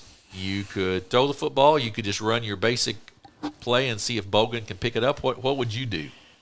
You know, Parker Laws has had a big game offensively and defensively, and every time they've went to that kid deep, he's made a play. He's made something happen. Right. I would almost put all of my eggs in one basket, if you will, and if I'm Coach Rayfield, I'm going to have my quarterback, Rylan Parton, try to hit Parker Laws on some type of deep route, see if he can't come up with something. He's had a big game. And it's been single coverage almost every time. It's not been double covered at all. Looks like that maybe Cross Howard is going to go in the ball game. He's their big fullback kind of player, so maybe they're going to look at a power formation here. We'll see as they come out. 4th down and about 4 for the Bulldogs. It's Bogan's going to be in the backfield. You're going to have Parker Laws down here on the outside. You're going to have also Evan Windsor out. Bogan in the backfield by himself with Rylan Parton. Houston Parton on the other side with Higginbotham. There was a little motion there, and that's going to be a procedure penalty. The wide receiver jumped just a little bit, and it'll be a procedure penalty on the Bulldogs. For every yard that they've gained, they've been backed up with penalties. Right, absolutely right. And that's a very costly one. So it's 4th and almost with about 9.5 or so for the first down. So that may change your play call a little bit. Certainly you've got to run a little deeper route now, no question, to pick up the first down. Yeah, it looks like they're going to do like a trips to the left. Yep. Single receiver to the right. Higginbotham up to the right.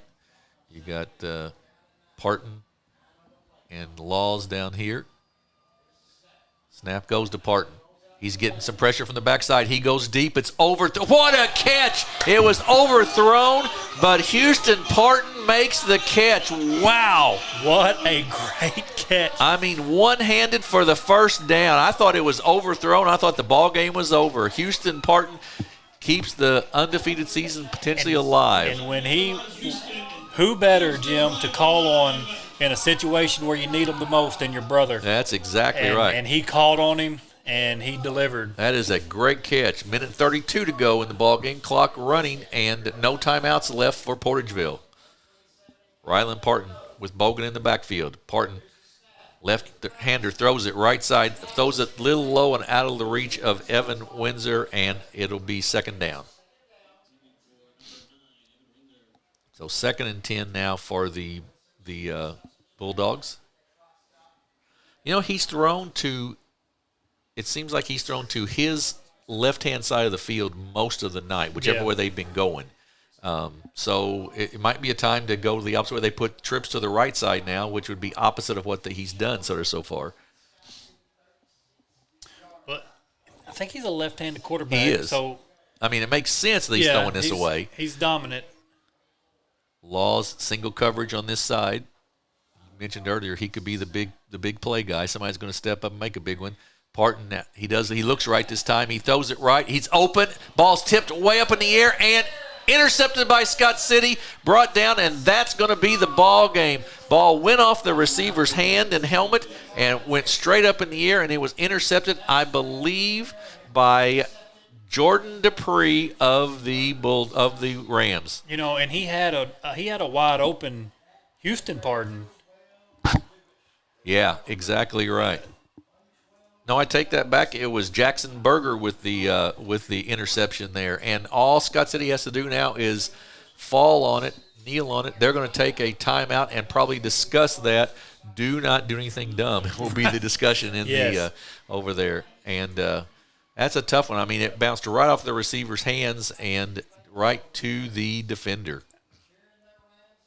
Portageville always does a great job of managing their home field advantage, sort of.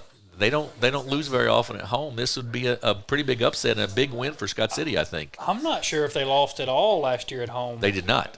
So definitely had a season there of undefeated at home. Right. Portageville's got 6 home games on their schedule this year. Right.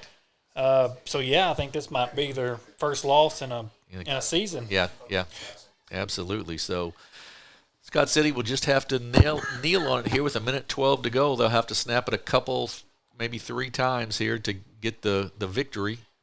And we'll see if this is another one of those times I'd really like to go under center, and it looks like maybe that's what they're going to do here, and not have to have a long snap. Just to make sure that he has a handle on it is the key. Jackson Gloth takes the snap and kneels down. And the clock will reset at 40 seconds, so they'll have to snap it. The clock never started there. I'm not sure exactly why that happened. There we go. Now it starts. The clock continues to run, so they'll have to snap it one more time to get the win. As long as Gloth lets it run down quite a bit here, and he will, I'm sure. Yeah, let it run down about 40 seconds. Right. And that should be enough then to get the job done. So second down, but that's really immaterial right now.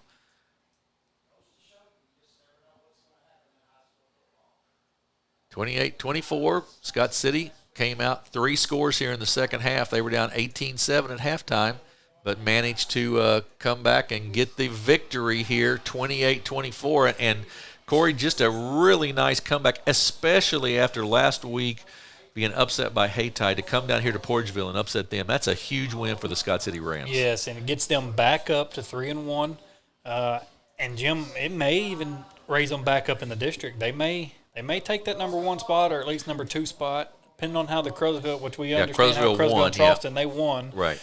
With Charleston being 1A and Crosville being 2A, I'm not real sure how many points they'll get from that. However, I do feel that Scott City and Portageville is going to swap places there. Yeah. And Portageville, Scott City, and Crosville are going to be your top 3 teams in the district. Yeah, I think that's right. Of course, Valley had a big win tonight, too. They'll have something to say about it. But, yeah, big win there, and just a nice win, probably the biggest win for Coach Bowe this season, and, something certainly to build on. And I think if you would ask him after the game, he probably would discuss the fact that his kids showed a lot of resilience after getting beat by Hayti last week to come back, and he probably challenged them, and they lived up to the challenge he put before. Yeah, Scott City really came out the second half and just stepped up. I felt like stepped up on both sides of the ball. The first half, they did a really good job at finding the end zone, but they didn't do such a good job at stopping Portageville from finding the end zone. Right. And the second half, they did both. They found the end zone, and then they stopped Portageville from finding their way into the end zone. So I really feel like they had a better second half defensively than they did the first half. Yep, I would agree with you. So next week, just a reminder here on Aycorp, we've got 2 volleyball games, Gideon and Advance on Monday, Scott City at Sykeston on Thursday, and then Friday, the big matchup, Class 3 matchup at Dexter between Dexter and Southern Boone, the number 5 and 6 teams in the state. So tonight, it's a 28-24 win for the Scott City Rams here at Portageville. For my partner, Corey Siss, this is Jim Riker saying good night and God bless from Portageville, Missouri.